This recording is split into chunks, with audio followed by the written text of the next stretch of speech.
Bismillahirrahmanirrahim. Assalamu alaikum dear students. I am Mohsin Munawwar, your biology teacher for MD-CAT session. आज के इस lecture में हम biological molecule को डिस्कस करेंगे जो कि आपका लेक्चर नंबर 8 है। तो लेक्चर के लिए चलते हैं बोर्ड की तरफ। जी तो स्टूडेंट्स, बायोलॉजिकल मॉलिक्यूल्स के पार्ट में दो कंपोनेंट आज के इस लेक्चर में हम डिस्कस करेंगे, जिसमें most importantly proteins and second one is nucleic acids. Proteins के केस में हम amino acid and peptide bond formations की बात करेंगे। दूसरे नंबर पे स्ट्रक्चर ऑफ प्रोटीन्स जो कि primary, secondary, tertiary and quaternary है। इसके अलावा classification of protein on the basis of their structures जो कि फाइब्रस एंड ग्लोबुलर प्रोटीन्स हैं। और न्यूक्लिक एसिड में हम DNA, RNA and types of RNA की बात करेंगे। तो लेक्चर के लिए इस पार्ट को डिटेल्ड डिस्कशन में सबसे पहले हम स्टार्ट करते हैं प्रोटीन्स को। तो उसके लिए चलते हैं नेक्स्ट बोर्ड की तरफ।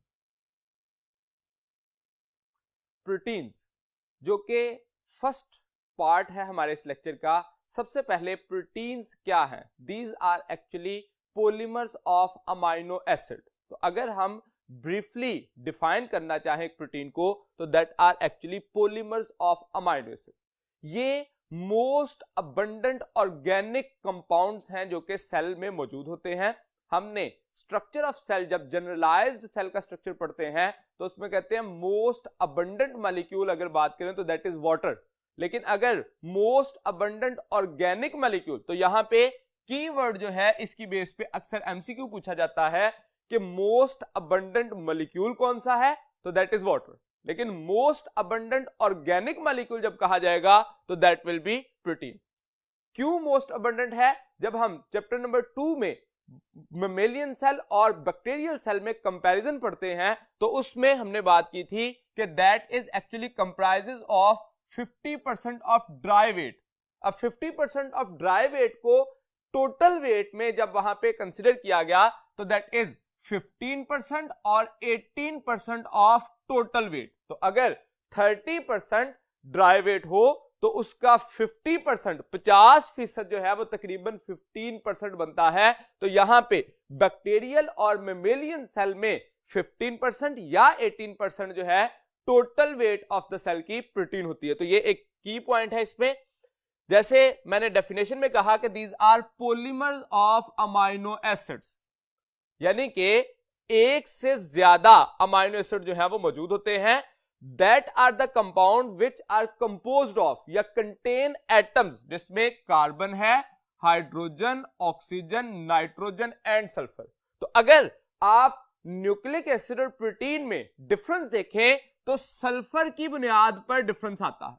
Carbon, hydrogen, oxygen and nitrogen दोनों में कॉमन है, लेकिन सल्फर एक ऐसा एटम है जो कि प्रोटीन्स में होता है लेकिन डीएनए में एग्जिस्ट नहीं करता। और उसके मुकाबले में डीएनए में फास्फोरस मौजूद होता है लेकिन सल्फर नहीं होता। तो इस वजह से इस की पॉइंट पे आप डिफरेंशिएट कर सकते हैं स्ट्रक्चर ऑफ डीएनए और स्ट्रक्चर ऑफ प्रोटीन को।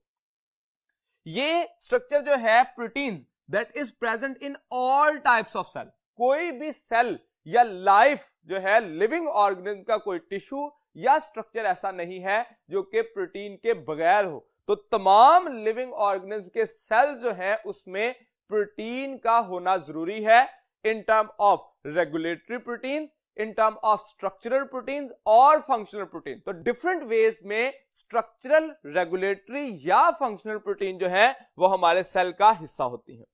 अगर हम इनके नंबर की बात करें तो that are amino acid varies from a few to 3000 और even more than this in different proteins. तो एक्चुअली चंद एक अमाइनो एसिड से तकरीबन 3000 या इससे भी ज्यादा अमाइनो एसिड हो सकते हैं कुछ प्रोटीन के केस में। तो अमाइनो एसिड का नंबर वेरिएबल होता है अमंग अ प्रोटीन।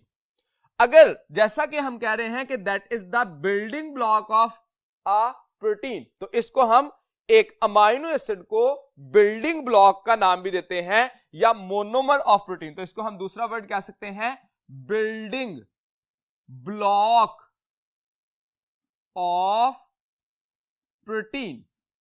अब बिल्डिंग ब्लॉक का मतलब क्या है? कि इसकी वजह से प्रोटीन्स बनेंगी, यानी कि smallest structural unit of a protein is actually amino acid, और इसी के लिए हम वर्ड इस्तेमाल करते हैं मोनोमर्स। अगर हम इनकी टाइप्स देखें, अमाइनो एसिड की type, these are about total जो कि 170 टाइप्स होती हैं ऑलमोस्ट, और उसमें से जो प्रोटीन कॉन्स्टिट्यूएंट बनाते हैं दैट आर अप्रोक्सीमेटली 25 टाइप्स। तो 170 टाइप्स जो है सेल के अंदर मौजूद हो सकती हैं, वो डिफरेंट वेज में है, जो कि प्रोटीन का हिस्सा नहीं है। अमाइनो एसिड तो है लेकिन प्रोटीन का हिस्सा नहीं है। जो प्रोटीन कॉन्स्टिट्यूएंट है वो अप्रोक्सीमेटली 25% है, लेकिन जो मोस्टली प्रोटीन का हिस्सा होते हैं दीज आर 20 टाइप्स। और इन 20 टाइप्स में हम कहते हैं कि दो मेजर कैटेगरीज हैं, 10 are essential amino acid and 10 are non essential amino acid. तो यहां पे हमें इस रेफरेंस से भी बाजुकात एमसीक्यू पूछा जाता है कि प्रोटीन कॉन्स्टिट्यूएंट कितने हैं, दीज आर अप्रोक्सीमेटली 25 टाइप्स, और मोस्टली पार्ट ऑफ प्रोटीन्स, तो जो मोस्टली मौजूद होते हैं, इसका मतलब जो अदर 5 हैं, 20 से ऊपर वाले जो 5 हैं, ये rarely occur in the protein, मौजूद होते हैं लेकिन कुछ प्रोटीन में। ये 20 जो है मोस्टली प्रोटीन का हिस्सा होते हैं। अगर अमाइनो एसिड के स्ट्रक्चर की बात करें, स्ट्रक्चर ऑफ अमाइनो एसिड, तो एक अमाइनो एसिड का जो स्ट्रक्चर है उसमें जो कार्बन है that is main carbon, that is called as alpha carbon, उसके साथ डिफरेंट स्ट्रक्चरल यूनिट अटैच होते हैं, जिसमें एक साइड पर अमाइनो ग्रुप है, second is carboxylic group, carboxylic group, और तीसरे नंबर पे हाइड्रोजन। ये स्ट्रक्चर जो है that is constant among all amino acid. फर्क कहां पे आता है, the difference among the R group. तो ये आर ग्रुप जो है क्या होता है, वेरिएबल, और इस वेरिएबल होने की वजह से अमाइनो एसिड जो है वो तकरीबन 170 टाइप के हो सकते हैं। तो इसका मतलब हमें यहां पे भी बात पूछी जा सकती है कि इस अमाइनो एसिड के स्ट्रक्चर में किस रीजन की वजह से अमाइनो एसिड स्ट्रक्चरली वेरिएबल होते हैं। तो that is on the type of R group, जो कि हाइड्रोजन हो सकता है among the simplest kind of amino acid, या CH3, और इसमें वेरिएशन आती रहती है जिसकी वजह से अमाइनो एसिड की टाइप चेंज होती रहती है। इस स्ट्रक्चर में जब हम इस स्ट्रक्चर को डिस्कस करते हैं तो एक अमाइनो एसिड दूसरे अमाइनो एसिड के साथ जो अटैच होता है उसके लिए जो बॉन्ड बनता है that is called as peptide bond formation. अब पेप्टाइड बॉन्ड बनता कैसे है, हमने यहां पे एग्जांपल के तौर पर दो अमाइनो एसिड का स्ट्रक्चर शो किया। फॉर एग्जांपल ये पहला अमाइनो एसिड देखें तो इसमें हाइड्रोजन आर ग्रुप के तौर पर कंसीडर किया, that is the simplest kind of amino acid glycine, जो कि स्मॉलेस्ट अमाइनो एसिड भी कंसीडर किया जाएगा। तो ये अमाइनो एसिड हाइड्रोजन होने की वजह से स्मॉलेस्ट मॉलिक्यूलर वेट रखेगा या लोएस्ट मॉलिक्यूलर वेट, और इसी को हम सिंपलेस्ट अमाइनो एसिड भी कहेंगे।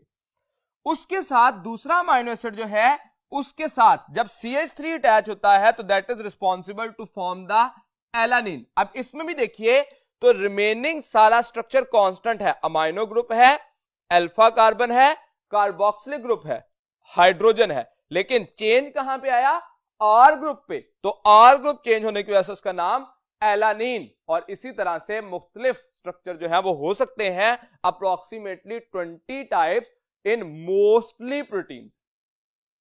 जब इस स्ट्रक्चर की अटैचमेंट होती है तो अटैचमेंट होती कैसे है, हमेशा अटैचमेंट के लिए एक अमाइनो एसिड का कार्बोक्सिलिक ग्रुप हाइड्रोक्सिल डोनेट करता है और दूसरे अमाइनो एसिड का अमाइनो ग्रुप हाइड्रोजन डोनेट करता है। तो यानी कि हम पेप्टाइड बॉन्ड की सिंपलेस्ट जो डेफिनेशन करते हैं उसमें तो हम कहते हैं the structure in which two amino acid join together, लेकिन जब हम इसके स्ट्रक्चरल एस्पेक्ट से कहते हैं तो हम कहते हैं कि hydroxyl of carboxylic of one amino acid will attach with the hydrogen of amino group of second amino acid।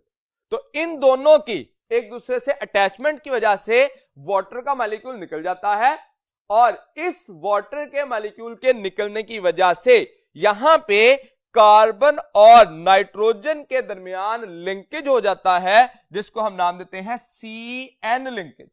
Remaining structure जो है वो उसी तरह से मौजूद रहा।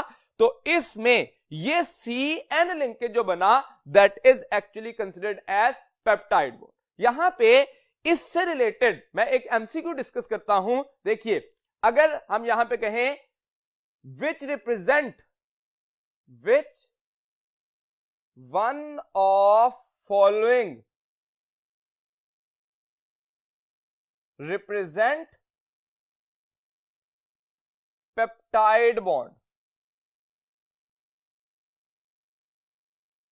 तो पेप्टाइड बॉन्ड इनमें से कौन रिप्रेजेंट करता है? तो अल्फा ऑप्शन देखिए, हम फॉर एग्जांपल लिखते हैं COC लिंकेज। बीटा ऑप्शन में अगर हम लिखते हैं CN लिंकेज, चार्ली ऑप्शन में लिखते हैं POC लिंकेज, और डेल्टा ऑप्शन में लिखते हैं COPOC लिंकेज।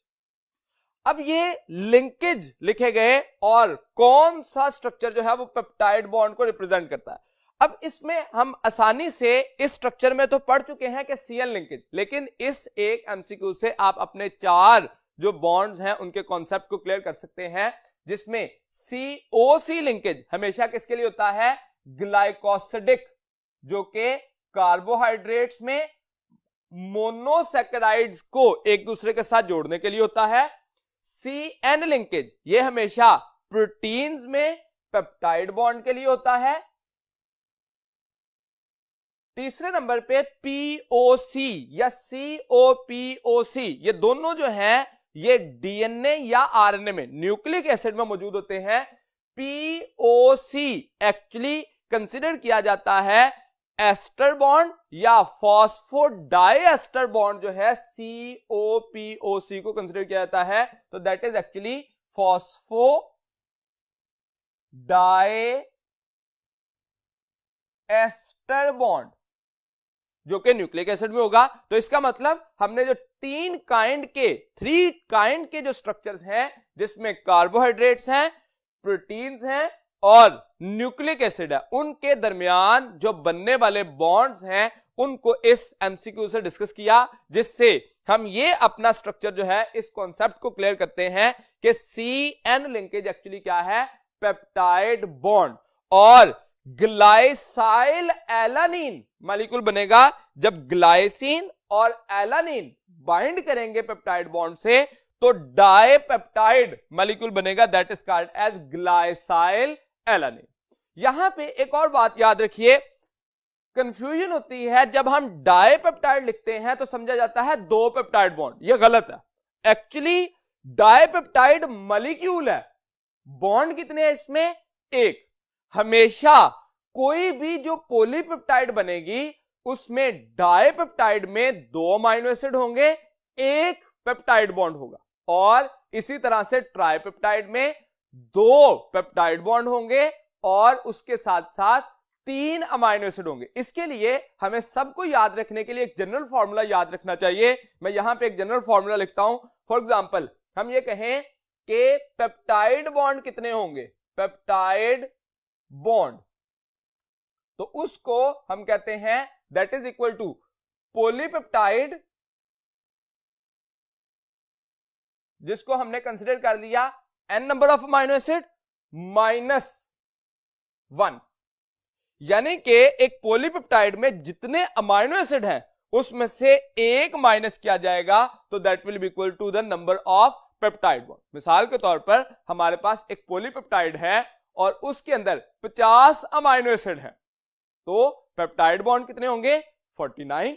इसी तरह से जितने भी अमाइनो एसिड होते जाएंगे आपको एक पेप्टाइड बॉन्ड उसमें से कम लिखना। रीजन क्या है? क्योंकि एक पूरी पॉलीपेप्टाइड में हमेशा एक अमाइनो ग्रुप और एक कार्बोक्सिलिक ग्रुप जो है वो फ्री एंड रखता है ताकि उसके साथ पेप्टाइड बॉन्ड बन सके। तो इसका मतलब एक पेप्टाइड बॉन्ड बनाने की कैपेसिटी यहां पे है, एक पेप्टाइड बॉन्ड बनाने की कैपेसिटी यहां पे है, जिस वजह से ये स्ट्रक्चर जो है अभी एक पेप्टाइड बॉन्ड कम है। तो इसलिए हमने इसको डाइपेप्टाइड कहा और इसमें पेप्टाइड बॉन्ड कितने हैं? एक। तो इस फॉर्मूला के जरिए हम इस बात को याद रख सकते हैं कि हम पेप्टाइड बॉन्ड कैलकुलेट कैसे करेंगे सिंगल पॉलीपेप्टाइड चेन में। तो इस कॉन्सेप्ट को फर्दर एनहांस करने के लिए जब हम ये स्ट्रक्चर देखते हैं अमाइनो एसिड का और पेप्टाइड बॉन्ड बनते हैं, तो अमाइनो एसिड की अरेंजमेंट की बुनियाद पर स्ट्रक्चर ऑफ प्रोटीन को डिसाइड किया जाता है। तो स्ट्रक्चर ऑफ प्रोटीन को स्टडी करने के लिए चलते हैं नेक्स्ट बोर्ड की तरफ। स्ट्रक्चर ऑफ प्रोटीन में हम एक्चुअली प्रोटीन को क्लासिफाई करते हैं स्ट्रक्चरल ऑर्गेनाइजेशन के लिहाज से 4 लेवल ऑफ ऑर्गेनाइजेशन में। तो एक्चुअली 4 लेवल ऑफ ऑर्गेनाइजेशन है एक स्ट्रक्चर्स ऑफ प्रोटीन को स्टडी करते हुए, जिसे हम देखते हैं, जिसमें प्राइमरी स्ट्रक्चर है, सेकेंडरी है, टर्शरी एंड क्वाटर्नरी। अब जिस वक्त हम ये स्ट्रक्चर्स देखते हैं तो उनके फीचर्स, सबसे पहले डेफिनेशन को डिस्कस किया गया कि प्राइमरी स्ट्रक्चर जो है हम उसको डिफाइन कैसे कर सकते हैं। तो according to the definition, primary structure number and sequence of amino acid in a polypeptide और प्रोटीन। तो प्रोटीन में या पॉलीपेप्टाइड में जब हम अमाइनो एसिड का सीक्वेंस या नंबर देखते हैं तो that is called as a primary structure.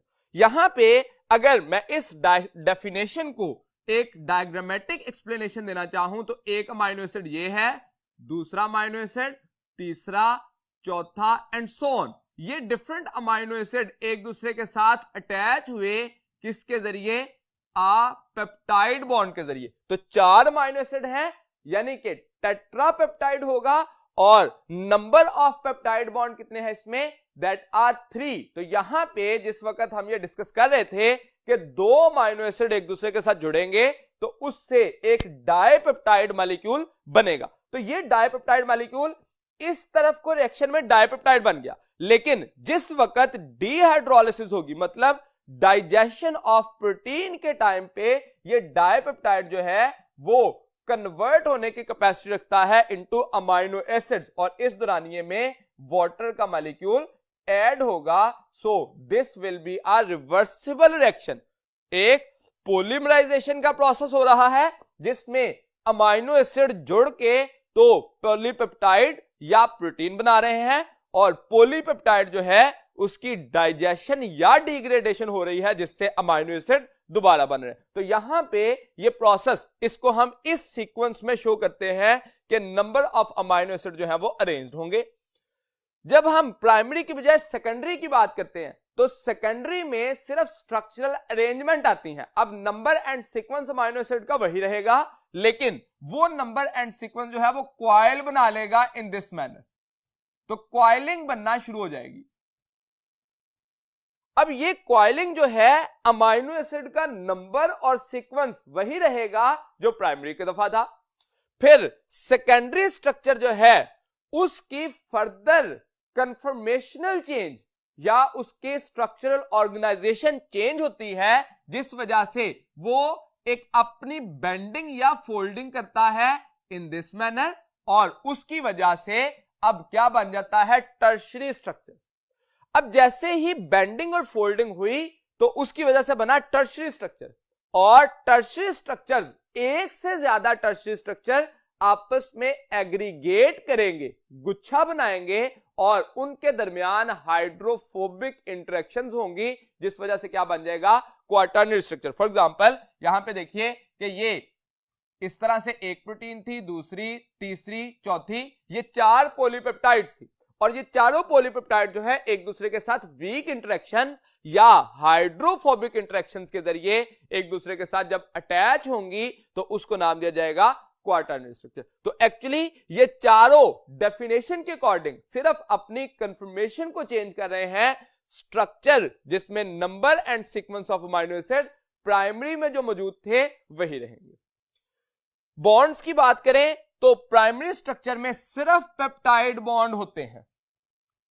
जैसे ही सेकेंडरी स्ट्रक्चर आता है तो पेप्टाइड बॉन्ड के साथ हाइड्रोजन बॉन्ड बनते हैं, जिसकी वजह से हेलिक्स बनना शुरू हो जाएगा। अब यहां पे देखिए कि ये जो स्ट्रक्चर मैंने बनाया, इसमें ये कॉइल जो है वो एक दूसरे के साथ यूं अमाइनो एसिड एक दूसरे के साथ हाइड्रोजन बॉन्ड्स के जरिए कांटेक्ट हो जाते हैं, एक दूसरे के साथ एक स्ट्रक्चरल रिलेशन में आ जाते हैं, जिसकी वजह से ये कॉइल का स्ट्रक्चर मेंटेन रहता है। डाइसल्फाइड ब्रिजेस भी बनते हैं, और ये disulphide bridges single polypeptide chain में, यानी कि अमंग द पॉलीपेप्टाइड चेन्स और इनसाइड द पॉलीपेप्टाइड चेन, दोनों सूरतों में हो सकते हैं। तो डाइसल्फाइड ब्रिजेस भी बन सकते हैं सेकेंडरी स्ट्रक्चर में। जैसे हम टर्शरी में जाते हैं तो ये दोनों वाले जो बॉन्ड्स थे वो तो मौजूद होंगे ही, यानी कि टर्शरी में अगर हमें कहा जाए कि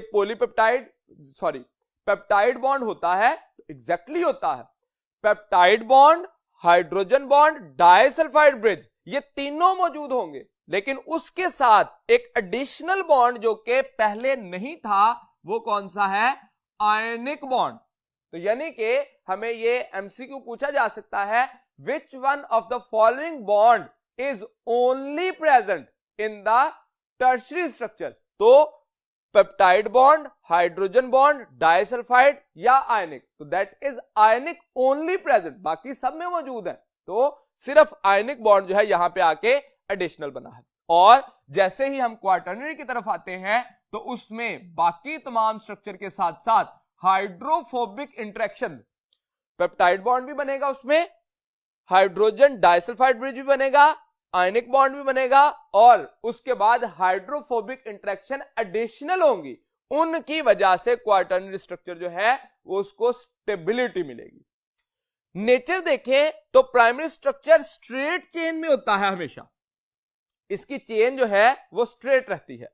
और जैसे ही सेकेंडरी में कन्फर्मेशनल चेंज आती है तो उसका स्ट्रक्चर जो है हेलिक्स बना देता है। अब यही चेन जो है वो हेलिक्स की सूरत में कन्वर्ट हो जाएगी। हेलिक्स के साथ साथ अल्फा हेलिक्स से बीटा प्लेटेड शीट भी, यानी कि अगर सेल्फ कॉइलिंग शुरू हो जाए तो उसकी वजह से बीटा प्लेटेड शीट जो है इस तरह से बन सकती है। तो एक्चुअली ये बीटा प्लेटेड शीट जो कि डाइसल्फाइड ब्रिज के जरिए एक दूसरे के साथ कनेक्टेड रहती हैं।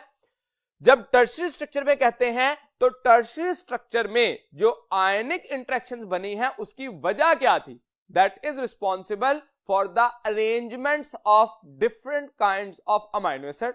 अमाइनो एसिड अपने नेचर की बुनियाद पर हाइड्रोफोबिक हो सकते हैं या हाइड्रोफिलिक हो सकते हैं।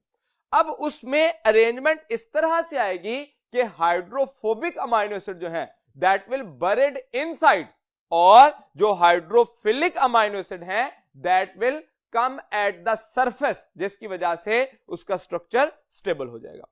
जब हम क्वाटर्नरी की बात करते हैं तो उसमें चेन्स एक दूसरे के साथ सिर्फ एग्रीगेटेड हो जाती हैं और गुच्छा बन जाता है और उनके दरमियान हाइड्रोफोबिक इंटरेक्शन बन जाते हैं।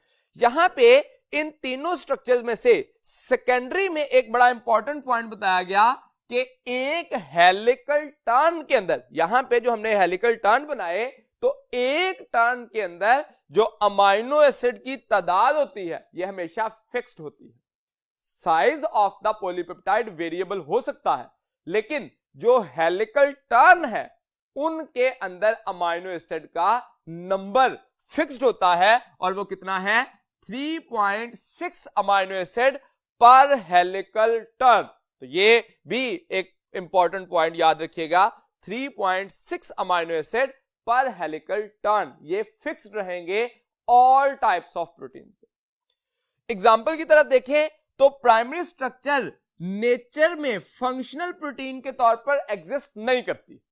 नेचर में फंक्शनल प्रोटीन के तौर पर, यहां पे मैं अगर एक कॉन्सेप्ट के तौर पर बात करूं तो एक्चुअली जितनी भी प्रोटीन्स ट्रांसलेशन के टाइम पे बनती हैं वो एक्चुअली प्राइमरी नेचर में होती हैं, स्ट्रेट चेन होती हैं।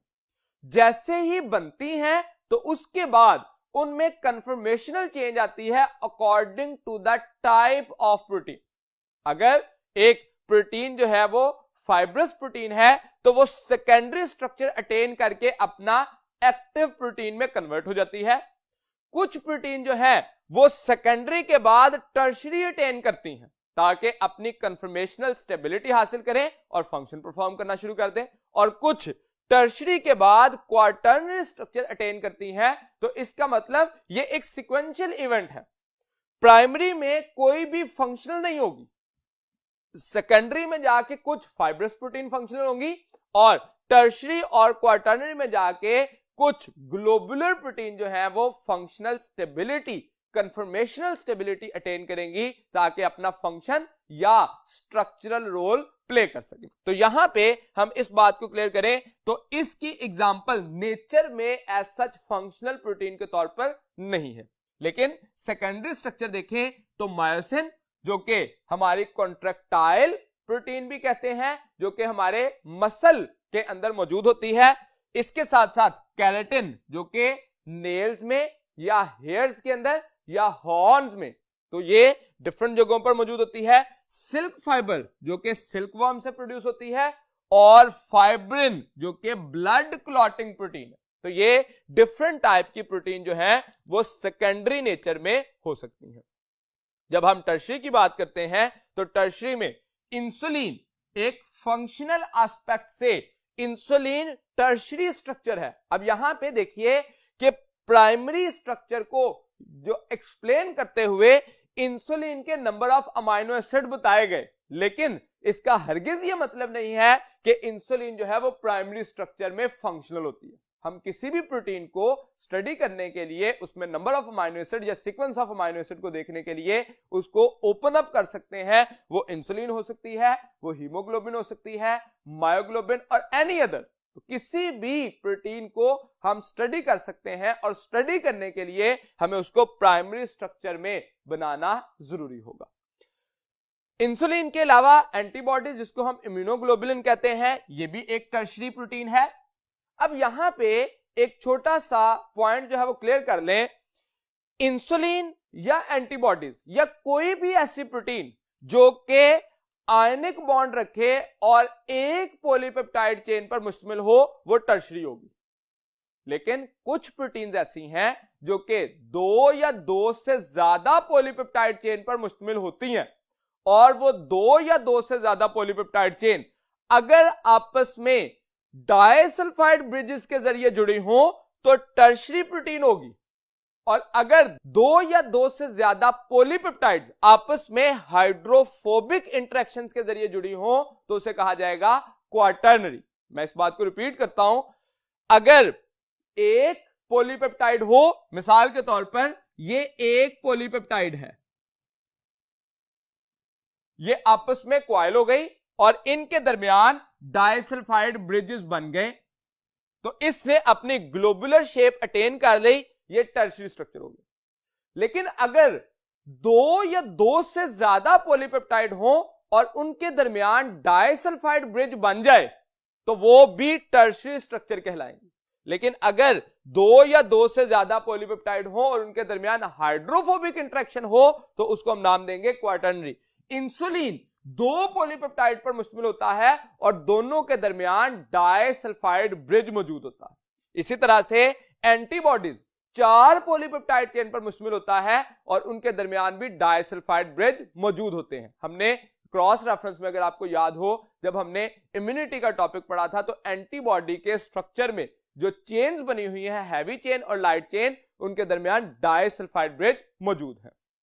लेकिन जब हम क्वार्टरनरी में हीमोग्लोबिन की एग्जांपल देखते हैं तो इसमें भी चार पॉलीपेप्टाइड है, लेकिन चारों एक दूसरे के साथ किसके जरिए अटैच हैं? By hydrophobic interactions. इनके दरमियान किसी किस्म का डाइसल्फाइड ब्रिज नहीं होता। तो इस पॉइंट से आप याद रखिएगा कि नंबर ऑफ पॉलीपेप्टाइड होने की वजह से हम टर्शरी या क्वार्टरनरी नहीं कहते, बल्कि टाइप ऑफ इंटरेक्शंस की बुनियाद पर टर्शरी या क्वार्टरनरी प्रोटीन होगी।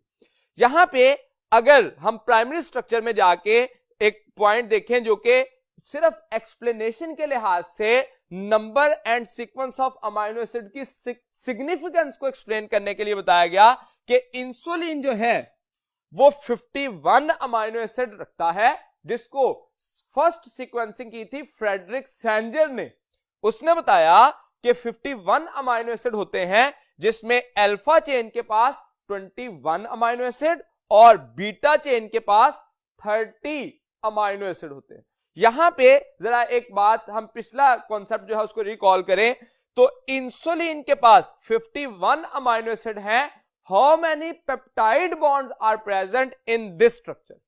यहां पे याद रखिएगा कि 51 अमाइनो एसिड है। हम जो प्रीवियसली हमने डिस्कस किया था कि पॉलीपेप्टाइड N-1 का फॉर्मूला यहां अप्लाई नहीं होगा। क्यों? क्योंकि पॉलीपेप्टाइड एक नहीं है, दो पॉलीपेप्टाइड है। तो इस वजह से इस एक पॉलीपेप्टाइड पे तो वो फॉर्मूला अप्लाई होगा। इसका मतलब इस 21 अमाइनो एसिड से कितने पेप्टाइड बॉन्ड बनेंगे? 20। इसी तरह से इधर से 30 अमाइनो एसिड की पॉलीपेप्टाइड में कितने पेप्टाइड बॉन्ड बनेंगे? तो दीज आर 29। तो इसका मतलब इंसुलिन जो है वो टोटल कितने पॉलीपेप्टाइड बनाएगी? दो पॉलीपेप्टाइड में 49 पेप्टाइड बॉन्ड बनेंगे। इसी तरह से हीमोग्लोबिन में देखिए तो 574 अमाइनो एसिड रिकॉग्नाइज हुए और उनमें से 4 पॉलीपेप्टाइड चेन थी, 2 अल्फा और 2 बीटा। एक अल्फा चेन में 141 अमाइनो एसिड थे, तो इसका मतलब 2 अल्फा चेन में कितने होंगे? 282 अमाइनो एसिड्स। इसी तरह से 2 बीटा चेन में हर एक में 146 अमाइनो एसिड थे, तो 2 बीटा चेन में कितने होंगे? 292 अमाइनो एसिड। ये तो एक स्ट्रेट वे हमारे पास इसका कैलकुलेशन थी, लेकिन बाज़ औक़ात एमसीक्यू कैसे पूछा जाता है कि एक हीमोग्लोबिन में 2 अल्फा और एक बीटा चेन में कितने अमाइनो एसिड होंगे? तो आपको 141 और 141 282 प्लस 146 को कैलकुलेट करके बताना। इसी तरह से पूछा जा सकता है एक अल्फा चेन और 2 बीटा चेन के अंदर कितने अमाइनो एसिड होंगे? तो आपको उस कैलकुलेशन को आना चाहिए ताकि आप अपना एमसीक्यू जो है वो सॉल्व कर सके। इस हीमोग्लोबिन के स्ट्रक्चर की जो अमाइनो एसिड का सीक्वेंस पढ़ने की सिग्निफिकेंस क्या थी? Actually that was a disease, sickle cell anaemia.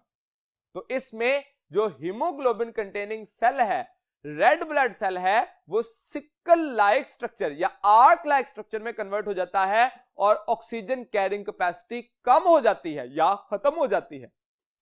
उस बात को एक्सप्लेन किया गया जब इसमें कंफर्मेशन की गई, तो actually number of amino acid तो सेम रहते थे 574। डिफेक्टेड हीमोग्लोबिन के अंदर भी number of amino acid same थे, लेकिन जब सीक्वेंस ऑफ अमाइनो एसिड देखा गया तो glutamic acid is replaced with valine. एक किस्म का अमाइनो एसिड जो है किसी दूसरे किस्म के अमाइनो एसिड के साथ रिप्लेस हो गया, और रिप्लेस होने की वजह से क्योंकि nature of amino acid change हो गई, इस वजह से हाइड्रोफोबिक इंटरेक्शंस, आयनिक इंटरेक्शंस सारे डिस्टर्ब हो गए, जिसकी वजह से जो बीटा चेन का स्ट्रक्चर था वो लॉस हो जाता है, अपनी कंफर्मेशनल स्ट्रक्चर को डिस्टर्ब कर देता है और अल्टीमेटली ऑक्सीजन कैरिंग कैपेसिटी उसकी खत्म हो जाती है। यहां पे ये जो ग्लूटामिक एसिड यहां पे डायरेक्टली ये इस सेकंड चैप्टर में तो इसी तरह से लिखा गया, लेकिन क्रॉस रेफरेंस में आप देखिए तो जब सेकंड ईयर में जाके आप पढ़ते हैं ट्रांसक्रिप्शन और ट्रांसलेशन का पार्ट, उस हिस्से में डायग्रामेटिकली शो किया गया कि बीटा चेन के अंदर 6th amino acid from N terminus. Actually कोई भी जो प्रोटीन है वो किस चेन में चलती है? That is N2C।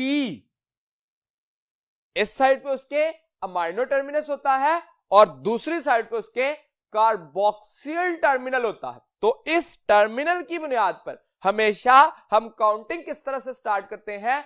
Amino group की तरफ से। तो अगर अमाइनो ग्रुप बीटा चेन का देखें तो उस साइड से 6th अमाइनो एसिड जो है वो रिप्लेस होता है। कौन सा? ग्लूटामिक एसिड नॉर्मल चेन में होगा और डिफेक्टेड चेन में कौन सा आ जाएगा? वेलिन। इसको रिप्लेस कर दिया जाएगा। दैट इज एक्चुअली बाद में ये बात जो है वो कंफर्म हुई कि ये डीएनए के अंदर म्यूटेशन की वजह से ये प्रॉब्लम आती है और अमाइनो एसिड रिप्लेस हो जाता है और ultimately functional aspect of a protein will be disturb.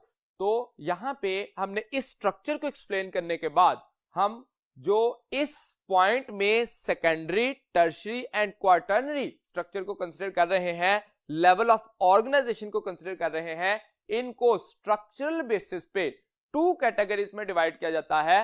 First one is fibrous and second is globular. तो फाइब्रस और ग्लोबुलर प्रोटीन को डिस्कस करने के लिए चलते हैं नेक्स्ट बोर्ड की तरफ। यहां पे क्लासिफिकेशन की गई on the basis of structural. तो स्ट्रक्चरल बेसिस पे जब हम क्लासिफाई करते हैं तो there are two kinds of protein.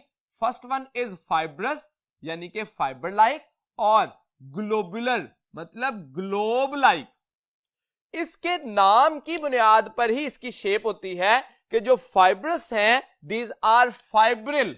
तो पहला फीचर फाइब्रिल या थ्रेड लाइक, धागा नुमा जो है वो स्ट्रक्चर होंगे इसके, और ग्लोबुलर जो है वो ग्लोब लाइक, एलिप्सॉइडल जिसको हम अंडे की तरह कहते हैं, या स्फेरिकल गोल इस तरह का हो सकता है। अगर क्रिस्टलाइजेशन की बात करें तो प्रोटीन जो कि फाइब्रस हैं they can not be crystallised, और जो ग्लोबुलर हैं these are able to be crystallised. यहां पे जब हम क्रिस्टलाइज्ड का बात करते हैं तो क्रिस्टलाइजेशन के लिए हम जब टर्शियरी और क्वार्टरनरी स्ट्रक्चर में देखते हैं तो इस केस में देखिए कि हमने कहा कि इनके दरमियान हाइड्रोफोबिक इंटरेक्शंस होंगे, जिस वजह से अमाइनो एसिड जो हाइड्रोफोबिक हैं वो इनसाइड आ जाएंगे और हाइड्रोफिलिक अपर हो जाएंगे। जब हाइड्रोफिलिक अमाइनो एसिड जो है वो सरफेस पे होंगे तो वाटर के साथ या एक्वस मीडियम के साथ क्योंकि कांटेक्ट कर सकते हैं और अल्टीमेटली वो उसमें डिसॉल्व होने की कैपेसिटी रखते हैं। जो स्ट्रक्चर डिसॉल्व हो सकता है उसके बारे में हम कहते हैं कि दैट कैन बी क्रिस्टलाइज्ड, और जो स्ट्रक्चर नहीं हो सकता उसके लिए लिखा जाता है कैन नॉट बी क्रिस्टलाइज्ड। तो हमें इस पॉइंट से डिसॉल्व होने का जो पॉइंट है उसको भी याद रखना चाहिए। जो फीचर्स में थर्ड फीचर है दैट इज एक्चुअली इलास्टिसिटी। तो फाइब्रस प्रोटीन जो है these are elastic in nature यानी कि मौजूद होती है, और ग्लोबुलर प्रोटीन जो है इनको हम कहते हैं नॉन इलास्टिक। तो ये इलास्टिक नहीं होते, या नो लिखा हमने। स्ट्रक्चरल ऑर्गेनाइजेशन में देखें तो इनका जो लेवल ऑफ ऑर्गेनाइजेशन में हमने बात की थी, फाइब्रस प्रोटीन सेकेंडरी होती हैं और ग्लोबुलर प्रोटीन टर्शियरी या क्वार्टरनरी होती है। यहां पे जब हम सेकेंडरी प्रोटीन को बात कर रहे थे और टर्शियरी प्रोटीन की बात कर रहे थे तो इसमें हमने एग्जांपल दी कि एक्चुअली ये क्वाइलिंग करती हैं और सुपर क्वाइलिंग की तरफ जाती हैं। इसमें सेकेंडरी में और टर्शियरी में जब हम एग्जांपल की बात करें तो इंसुलिन की एग्जांपल कही, जिसमें हमने कहा दो पॉलीपेप्टाइड चेन होती हैं और वो क्वाइल की होती हैं, जिसमें एक को हम अल्फा का नाम देते हैं। ये हमारी बुक में ऐसा मेंशन नहीं है अगर, लेकिन हम 21 चेन जो है उसके लिए एडिशनल इंफॉर्मेशन बता रहा हूं कि उसको अल्फा चेन कहते हैं, और बीटा चेन जो है उसमें 30 अमाइनो एसिड मौजूद होते हैं, जिसको फ्रेडरिक सेंजर ने एक्सप्लेन किया था। खैर यहां पे हम बात कर रहे थे फाइब्रस और ग्लोबुलर की, जिसको सेकेंडरी या टर्शियरी का नाम दिया जाता है। तो सेकेंडरी, टर्शियरी और क्वार्टरनरी। अब ग्लोबुलर में हमने लिखा कि ये दोनों टाइप के हो सकते हैं। यहां पे मैंने इस बात को एक्सप्लेन किया था कि टर्शियरी कब कहेंगे और क्वार्टरनरी कब कहेंगे, तो उसी एक्सप्लेनेशन की वजह से हम ग्लोबुलर जो है वो दो किस्म की प्रोटीन कंसीडर करते हैं, टर्शियरी और क्वार्टरनरी। रोल देखें तो जो फाइब्रस प्रोटीन है ये स्ट्रक्चरल रोल प्ले करते हैं, और उसके मुकाबले में जो ग्लोबुलर है ये फंक्शनल रोल प्ले करती है। स्टेबिलिटी में जो प्रोटीन में जो स्टेबल स्ट्रक्चर है दैट इज फाइब्रस, और जो अनस्टेबल है these are the globular protein. और एक्वस मीडियम में सॉल्युबिलिटी की बात करें तो जो फाइब्रस है ये इनसॉल्युबल होता है, जैसे डिसॉल्व का लफ्ज इस्तेमाल किया, globular protein can be dissolve, और ये नहीं हो सकते, इस वजह से इसको हम सॉल्युबल का नाम देते हैं। एग्जाम्पल में देखें तो मायोसिन जो कि एक कॉन्ट्रैक्टाइल प्रोटीन है। इसी तरह से केराटिन जो कि नेल और हेयर्स में होती है। इसी तरह से सिल्क फाइबर, ये सिल्क वर्म से प्रोड्यूस होती है। और fibrin that is a blood clotting protein, जो कि ब्लड क्लॉट करती है, जो कि एक्टिव फॉर्म है किसकी, फाइब्रिनोजन की। तो इस तरह से हम ये डिफरेंट कैटेगरीज कंसिडर कर सकते हैं फाइब्रस की, या जो सेकेंडरी नेचर रखते हैं। उसके मुकाबले में ग्लोबुलर में एंजाइम हो सकते हैं जो कि टर्शरी या क्वार्टरनरी दोनों होते हैं। हीमोग्लोबिन ये हमेशा क्वार्टरनरी होती है। हार्मोन्स भी टर्शरी और क्वार्टरनरी हो सकते हैं, और एंटीबॉडीज ये हमेशा टर्शरी होती हैं। तो these are the kind of globular protein. तो इस केस में हम डिफरेंट एस्पेक्ट से एमसीक्यू के रेफरेंस से इसको देख सकते हैं कि किसी भी एक प्रॉपर्टी पे कि स्ट्रक्चरल ऑर्गेनाइजेशन, रोल, स्टेबिलिटी और सॉल्युबिलिटी या एग्जाम्पल, इनमें से किसी भी पॉइंट पर हमें एमसीक्यू पूछा जा सकता है। तो स्ट्रक्चर ऑफ प्रोटीन को यहां पे हमने डिस्कस किया। जो एक पॉइंट प्रोटीन में से रह गया that is actually functions of protein. तो क्योंकि protein is the most abundant organic molecule, protein is present in all kinds of cells, so the function या function of protein is most important in our body, जो कि structural role पे हो सकते हैं या रेगुलेटरी रोल पे हो सकते हैं। तो उसके लिए चलते हैं नेक्स्ट बोर्ड की तरफ।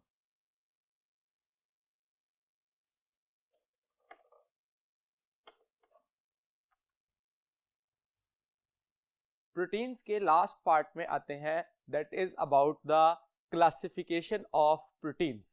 अब यहां पे जो हम क्लासिफिकेशन कर रहे हैं that is on the basis of their functions. तो मेजर फंक्शंस की बुनियाद पर जब हम टाइप्स देखते हैं क्लासिफिकेशन के एतबार से, तो उसमें पहले नंबर पे आती हैं स्ट्रक्चरल प्रोटीन्स। अगर स्ट्रक्चरल प्रोटीन्स में फंक्शंस देखें तो that perform a function as a connective tissue such as collagen. इसी तरह से component of skin, nail and hairs that is the function of the keratin. And as a ligament, तो उसमें हम elastin जो है वो उसको एग्जांपल के तौर पर कंसीडर कर सकते हैं। तो यहां पे हमने अलग-अलग जो फंक्शन के तौर पर एग्जांपल भी पूछी जा सकती है, जिसको डिटेल्ड में यहां पे डिस्कस किया गया। अब जो कोलेजन है, इसके लिए एक यूनिक पॉइंट है कि collagen is the protein which is most abundant in case of human being या एनिमल्स भी कह सकते हैं। तो मोस्ट अबंडेंट प्रोटीन है कोलेजन। आप ये भी जानते हैं कि most abundant protein in nature कौन सी है, तो दैट इज रुबिस्को, जो कि हमने केल्विन साइकिल के दौरान कार्बन डाइऑक्साइड फिक्सेशन में ये पढ़ा था कि रुबिस्को जो है वो इन्वॉल्व होती है, that is most abundant protein in nature. लेकिन most abundant protein in animals और ह्यूमंस इज कोलेजन। तो इस बात को भी याद रखिएगा। सेकंड पॉइंट देखिए टाइप्स में एंजाइम्स। हम ये कहते हैं all enzymes are protein in nature but all proteins are not enzyme in nature. तो प्रोटीन्स में से कुछ प्रोटीन जो है वो एंजाइम्स होती हैं, जो कि करती क्या है, बायो कैटलिस्ट होती हैं, जो कि कैटलाइज करती हैं केमिकल रिएक्शन को एंड मेटाबॉलिज्म कंट्रोल करती हैं इनसाइड द लिविंग ऑर्गेनिज्म, जिस वजह से हम इनको बायो कैटलिस्ट का नाम भी देते हैं। इसमें मुख्तलिफ एग्जांपल दी गई, पेप्सिन जो कि डाइजेशन, प्रोटीन डाइजेशन में इन्वॉल्व होती है, ट्रिप्सिन एज वेल, और मुख्तलिफ प्रोटीन जो है वो एंजाइम के तौर पर बिहेव करती हैं। Some are hormone. हार्मोन्स जो है रेगुलेट करते हैं मेटाबॉलिक प्रोसेस को, इनका काम है कंट्रोल करना मेटाबॉलिज्म को, और ये रेगुलेट करते हैं। जैसा कि इंसुलिन है, इसका काम क्या है, ब्लड ग्लूकोज लेवल को मेंटेन करना, ब्लड ग्लूकोज लेवल को रेगुलेट करना। अब उसमें ग्लूकोज को ग्लाइकोजन या ग्लाइकोजन को ग्लूकोज में कन्वर्ट करने के लिए हार्मोन सिर्फ आके रेगुलेट करेगा, लेकिन एक्टिविटी किसकी होगी, एंजाइम की। तो एंजाइम उसको कंट्रोल करेगा। तो ये की पॉइंट याद रखिएगा, हार्मोन्स का काम रेगुलेट करना है और एंजाइम का काम कंट्रोल करना है मेटाबॉलिज्म को। नेक्स्ट देखिए रेस्पिरेटरी पिगमेंट्स।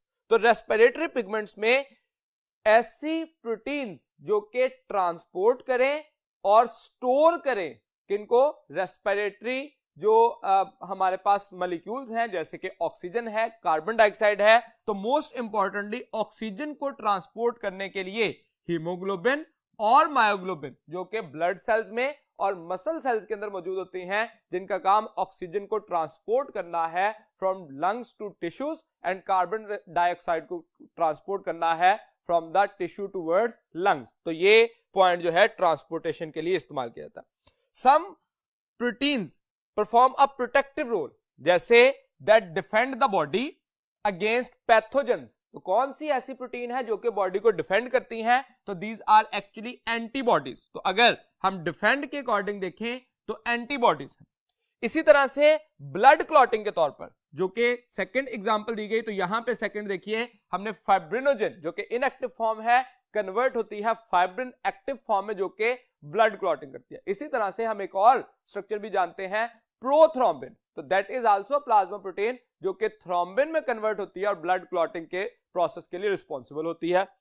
न्यूक्लिक एसिड जो कि इंटरफेरॉन के तौर पर है, एंड टॉक्सिन्स जो कि टॉक्सिन्स ऑफ इन्वेडिंग ऑर्गेनिज्म, ये फोर्थ पॉइंट एंटी टॉक्सिन। तो यहां पे हम इंडिविजुअली भी ये डिटरमिन कर सकते हैं कि प्रोटेक्टिव रोल में कौन सी प्रोटीन जो है वो क्या फंक्शन परफॉर्म करती है। नेक्स्ट देखिए, तो कॉन्ट्रैक्टाइल, इसमें कॉन्ट्रैक्टाइल का मतलब मूवमेंट के तौर पर कंसीडर करते हैं, कंट्रैक्शन एंड रिलैक्सेशन। अब ये मूवमेंट दो तरह से हो सकती है, मूवमेंट ऑफ द सेल या movement of components of the cell inside the cell. For example mitotic apparatus में देखिए तो बेसिकली जो स्पिंडल फाइबर फॉर्मेशन की वजह से क्रोमोसोम्स की मूवमेंट होती है at the time of anaphase, तो उसको हम कहते हैं माइटोटिक अपरेटस फॉर्मेशन। लेकिन कंट्रैक्शन ऑफ मसल जो कि हमारी मूवमेंट के लिए बहुत इंपॉर्टेंट रोल प्ले करता है, तो उसके लिए tubulin, myosin and actin protein जो है वो कॉन्ट्रैक्टाइल प्रोटीन को कंसीडर किया जाता है। कुछ और प्लाज्मा प्रोटीन, इनमें से भी प्लाज्मा प्रोटीन्स ही हैं, लेकिन कॉन्ट्रैक्टाइल प्रोटीन के बाद जो अदर प्लाज्मा प्रोटीन कुछ कही गई, फॉर एग्जांपल ब्लड का जब फंक्शन हम पढ़ते हैं क्रॉस रेफरेंस में चैप्टर नंबर 14 में, आप जानते हैं फंक्शंस ऑफ ब्लड में आपने पढ़ा था कि albumin and globulin these are responsible to maintain blood osmotic pressure. तो ब्लड ऑस्मोटिक प्रेशर को मेंटेन करने के लिए एल्ब्यूमिन जो कि 75% होता है और ग्लोबुलिन जो कि 25% है। ये भी हम जानते हैं कि ये दोनों प्रोटीन प्रोड्यूस कहां से होती हैं, these are produced by the liver. Second year में होम्योस्टेसिस के चैप्टर में हमने इस बात को पढ़ा था। तो इन प्रोटीन्स की प्रोडक्शन का भी कुछ हद तक हमें अंदाजा होना चाहिए कि कौन सी प्रोटीन किस टाइप की है और क्या फंक्शन परफॉर्म करती है। तो इस स्केच के अंदर हमने एक पूरा जो हमारे दोनों किताबों में फर्स्ट ईयर और सेकेंड ईयर की बुक में डिफरेंट प्लेसेस पे मुख्तलिफ प्रोटीन की एग्जांपल दी गई है उसको कंसिडर किया। कुछ और भी मौजूद हो सकती हैं जिसको शायद मैं यहां पे कंसिडर नहीं कर सका, तो इस वजह से आप जब अपनी बाकी प्रिपरेशन कर रहे हैं तो उसके दौरान लाजमन प्रोटीन्स का ख्याल रखेंगे कि कौन सी प्रोटीन बताई गई है जिसका फंक्शन साथ मेंशन है, तो आप इस टेबल को एलैबोरेट करने की कोशिश करेंगे। Structure and function of proteins जो कि हमारा फर्स्ट पार्ट था इस लेक्चर का जो कंप्लीट हुआ, नेक्स्ट पार्ट के लिए जो कि न्यूक्लिक एसिड के बारे में है उसके लिए चलते हैं नेक्स्ट बोर्ड की तरफ। न्यूक्लिक एसिड, न्यूक्लिक एसिड जो है सबसे पहले तो इसका नाम इसकी लोकेशन और नेचर की बुनियाद पर है। न्यूक्लियन में पहली दफा इसको डिस्कवर किया गया जो कि न्यूक्लियस में मौजूद था, and secondly acidic in nature था जिस वजह से इसको नाम दिया गया न्यूक्लिक एसिड। इसको डिस्कवर करने वाले पर्सन जो थे दैट वाज फ्रेडरिक मिशर, जिन्होंने 1869 में न्यूक्लियाई ऑफ पस सेल्स में डिस्कवर किया इसे, और इसके बाद इसको स्पर्म ऑफ फिश में भी डिटरमिन किया गया और फर्दर इसका स्ट्रक्चर जो है वो एलैबोरेट किया गया। अब इसकी अगर हम डेफिनेशन की बात करें तो nucleic acids are polymer of nucleotide. ये पॉइंट जो है न्यूक्लियोटाइड, इसको एक्सप्लेन करेंगे, एलैबोरेट करेंगे कि व्हाट आर न्यूक्लियोटाइड, जिनकी पॉलीमराइजेशन से न्यूक्लिक एसिड्स बनते हैं।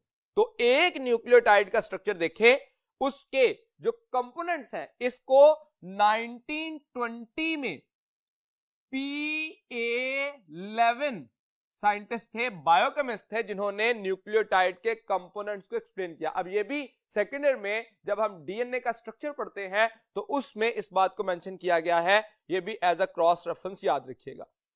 अब एक न्यूक्लियोटाइड का स्ट्रक्चर देखें तो उसके 3 बेसिक कंपोनेंट्स होते हैं। First one is pentose sugar, second is nitrogenous bases and third is phosphoric acid. जो पेंटोज शुगर है जो कि न्यूक्लियोटाइड में होता है, that is always Aldo sugar. Aldo pentose है, 5 कार्बन रिंग है, 5 कार्बन वाला शुगर है। और ये जो है दोनों के केस में, डीएनए और आरएनए के केस में ये डिफर कर सकता है। In case of RNA, ribose is called as in RNA, और डीऑक्सीराइबोज जो है वो कहां पे कहा जाता है, ये आरएनए में कंसीडर किया जाता है, और उसके बदले में डीऑक्सीराइबोज डीएनए के अंदर देखा जाता है। इन दोनों में एक्चुअली डिफरेंस क्या है, तो that is the difference at carbon number 2। यहां पे जब राइबोज है तो कार्बन नंबर 2 पे हाइड्रोक्सल ग्रुप होता है, और जैसे ही डीऑक्सीराइबोज कहते हैं तो कार्बन नंबर 2 पे हाइड्रोजन आ जाता है, hydroxyl group is replaced with hydrogen, so it is considered as deoxyribose. यहां पे एक और क्रॉस रेफरेंस याद रखिए, डीऑक्सीराइबोज की बजाय डाई डीऑक्सीराइबोज भी बनता है। उसमें क्या होता है कि कार्बन नंबर 3 पर हाइड्रोक्सल जब रिप्लेस हो जाए तो हाइड्रोजन के साथ उसे कंसीडर किया जाता है डाईडीऑक्सी। ये हमने पढ़ा था सीक्वेंसिंग के प्रोसेस में, जिस वक्त चेन टर्मिनेशन मेथड में डाईडीऑक्सी राइबोज जो है वो अटैचमेंट होती है, तो इसका मतलब राइबोज हो सकता है, डीऑक्सीराइबोज हो सकता है, या डाईडीऑक्सीराइबोज हो सकता है। तो 3 कंडीशन जो हो सकती हैं, लेकिन आरएनए और डीएनए में राइबोज और डीऑक्सीराइबोज होते हैं। पेंटोज शुगर के बाद हम सेकंड कंडीशन की तरफ आते हैं, nitrogenous bases. Nitrogenous bases 2 major category की होती हैं, प्यूरीन एंड पायरिमिडीन। प्यूरीन जो है इनको कहा जाता है दीज आर डबल रिंग। यहां पे नाइट्रोजनस बेसिस जो कि न्यूक्लिक एसिड में होती हैं, ये हमेशा रिंग फॉर्म में होती हैं, और वो रिंग प्यूरीन में डबल रिंग होता है और पायरिमिडीन में सिंगल रिंग मौजूद होता है। क्या आप कोई एग्जाम्पल जानते हैं जो कि स्ट्रेट चेन नाइट्रोजनस बेस हो? तो मैं उसका हिंट देता हूं कि जब हमने लिपिड के बारे में पढ़ा था फॉस्फोलिपिड में, तो वहां पे जो नाइट्रोजनस बेस पड़ी थी दैट वाज स्ट्रेट चेन। तो यहां पे हम रिंग फॉर्म की नाइट्रोजनस बेस कर पढ़ रहे हैं, तो इसका मतलब एमसीक्यू में हमें पूछा जा सकता है कि which one is a straight chain nitrogenous base. इन 5 के अलावा जो एथेनॉल अमीन पड़ी थी, सेरीन थी, that was the straight chain nitrogenous base which are present in phospholipids. खैर, हम प्यूरीन पे आए अगर, तो इनमें प्यूरीन को 2 कैटेगरीज में डिवाइड किया जाता है, these are may be adenine और गवानिन। दोनों में डिफरेंस किस पॉइंट पे आता है, इसको जरा नोट करें। पहले नंबर पे तो इस पोजीशन पे अमाइनो ग्रुप होता है, और उसके मुकाबले में यहां पे ऑक्सीजन होता है, ये एक डिफरेंस है। दूसरे नंबर पे number of double bonds differ कर जाते हैं। देखिए यहां पे क्योंकि अमाइनो ग्रुप था तो कार्बन की 4 वैलेंसी होनी चाहिए, इस वजह से यहां पे या यहां पे डबल बॉन्ड होगा। लेकिन इस केस में देखिए ऑक्सीजन डबल बॉन्डेड है, तो यहां पे जो कार्बन मौजूद है उसकी 4 वैलेंसी पूरी है, यानी कि इस तरफ या इधर डबल बॉन्ड नहीं हो सकता। तो इस केस में पहला डिफरेंस तो इस पोजीशन पे आ गया, दूसरा डिफरेंस डबल बॉन्ड पे आ गया, और तीसरा डिफरेंस कहां पे आएगा, एट दिस कार्बन जो कि हाइड्रोजन है और इस केस में अमाइनो ग्रुप है। तो आप इस बुनियाद पर ये दोनों में डिफरेंस याद रख सकते हैं। हमें क्योंकि एमसीक्यू में ये पॉइंट आता है, तो या तो डायग्राम बना के नीचे नाम पूछा जा सकता है, या इसका नाम लिख के नीचे 4 स्केच हो सकते हैं जिसमें से आपको चूज करना होगा विच वन इज राइट ऑप्शन। तो क्योंकि आपको ये ड्रॉ नहीं करना वहां पे पेपर में, बल्कि ड्रॉ हुआ स्ट्रक्चर जो है उसको डिटरमिन करना है, उसको अंडरस्टैंड करना है करेक्ट ऑप्शन को, तो उसके लिए आपको की पॉइंट पता होने चाहिए कि दोनों में एक्चुअल डिफरेंस क्या है। तो जो एक्चुअल डिफरेंस है that is position of amino group and presence of oxygen. तो इस बुनियाद पर आप इनमें एडेनिन और ग्वानिन में डिफर कर सकते हैं। पायरिमिडीन में आइए, तो पायरिमिडीन जो है वो सिंगल रिंग है जो कि 3 टाइप के होते हैं। ये जो स्ट्रक्चर है 3 किस्म के, ये साइटोसिन हो सकते हैं, थायमिन हो सकते हैं और यूरासिल हो सकते हैं। तो 3 किस्में होती हैं। इन तीनों में डिफरेंस देखिए। जो कॉमन थिंग है इसमें, अब देखिए ये अमाइनो ग्रुप है पहले के पास, that is the structure of cytosine, यानी कि आप आसानी से तीनों में से डिफर करना चाहें तो अमाइनो ग्रुप की बुनियाद पर तीनों में से डिफर कर सकते हैं कि जिसके पास अमाइनो ग्रुप होगा दैट इज साइटोसिन। उसके बाद अब आता है यूरासिल और थायमिन। तो इन दोनों का एग्जैक्टली सेम स्ट्रक्चर होता है सिवाय इस पोजीशन पर मिथाइल ग्रुप के। तो एक्चुअली मिथाइल ग्रुप की बुनियाद पर थायमिन और यूरासिल को डिफरेंशिएट किया जा सकता है। तो इसका मतलब इन कीवर्ड्स की बुनियाद पर आप अपना जो स्ट्रक्चर है उसमें डिफरेंस आसानी से डिटरमिन कर सकते हैं और उसकी वजह से अपना स्ट्रक्चर जो है वो आप करेक्ट ऑप्शन को चूज कर सकते हैं। अब हमारी बुक में इस तरह से स्ट्रेट डायग्राम्स दी हुई हैं इसकी, लेकिन लास्ट ईयर्स में पास्ट पेपर में एमडी कैट में क्या किया गया कि इसी डायग्राम को इस सूरत में शो कर दिया, जस्ट लाइक द बेंजीन। अब यहां पे क्या किया गया, इस तरह से स्ट्रक्चर बनाया, एक नाइट्रोजन यहां प्लेस किया, एक नाइट्रोजन यहां प्लेस किया और इस जगह पे अमाइनो ग्रुप था, बाकी सारा स्ट्रक्चर। अब देखिए हमने कीवर्ड क्या रखा था कि जिसके पास अमाइनो ग्रुप होगा वो साइटोसिन है। तो चाहे यूं स्ट्रक्चर बनाया जाए, यूं बनाया जाए, जब अमाइनो ग्रुप मौजूद है तो it means it is cytosine. तो इसका मतलब ये हुआ कि आपको तीनों स्ट्रक्चर में जो डिफरेंसेस हैं उसको पता होना चाहिए ताकि स्ट्रक्चर को जिस तरह मर्जी बनाया जाए आप अल्टीमेटली एक्चुअल स्ट्रक्चर या करेक्ट ऑप्शन की तरफ आसानी से पहुंच सके। तो इसलिए ये याद रखिएगा कि इनमें तीनों में की डिफरेंसेस क्या है। इसके बाद हम अगर एक न्यूक्लियोटाइड की एग्जांपल के तौर पर स्ट्रक्चर देखें तो बुनियादी तौर पर एक न्यूक्लियोटाइड में एक नाइट्रोजनस बेस होती है। जो हमने यहां पे नाइट्रोजनस बेस बनाई वो कौन सी है, एडेनिन। कैसे पहचाना, क्योंकि डबल रिंग है और अमाइनो ग्रुप मौजूद है। ग्वानिन के पास क्या होना चाहिए था, यहां पे डबल बॉन्डेड ओ था। तो इसका मतलब बाकी सारा स्ट्रक्चर मैंने नहीं देखा, सिर्फ ये देखा कि डबल रिंग है, इसका मतलब एडेनिन और ग्वानिन हो सकती है। इस पोजीशन पर मौजूद है अमाइनो ग्रुप, इसका मतलब ये एडेनिन है, ग्वानिन नहीं है। बाकी स्ट्रक्चर को अभी मैंने देखा ही नहीं है। तो इसका मतलब की वर्ड मेरे पास क्या था, डबल रिंग होना और उसके साथ साथ अमाइनो ग्रुप होना। अब ये स्ट्रक्चर जो है एडेनिन का स्ट्रक्चर जब अटैच होता है पेंटोज शुगर के साथ, अब मैंने पेंटोज शुगर को पहचानना है तो सबसे पहले तो मैंने ये देखा ये कार्बन नंबर 1 है, 2, 3, 4 एंड 5। इसका मतलब 5 कॉर्नर्ड है, 5 कार्बन रिंग है, पेंटोज है। जब मैंने ये देखा उसके बाद हाइड्रोक्सिल ग्रुप कार्बन नंबर 2 पे मौजूद है, इसका मतलब ये राइबोज है। अब इन दोनों की जो अटैचमेंट है इसमें इस नाइट्रोजन के पास जो रिंग के 9th पोजीशन पे है, इसके पास हाइड्रोजन था और फर्स्ट कार्बन ऑफ राइबोज के पास हाइड्रोक्सिल था।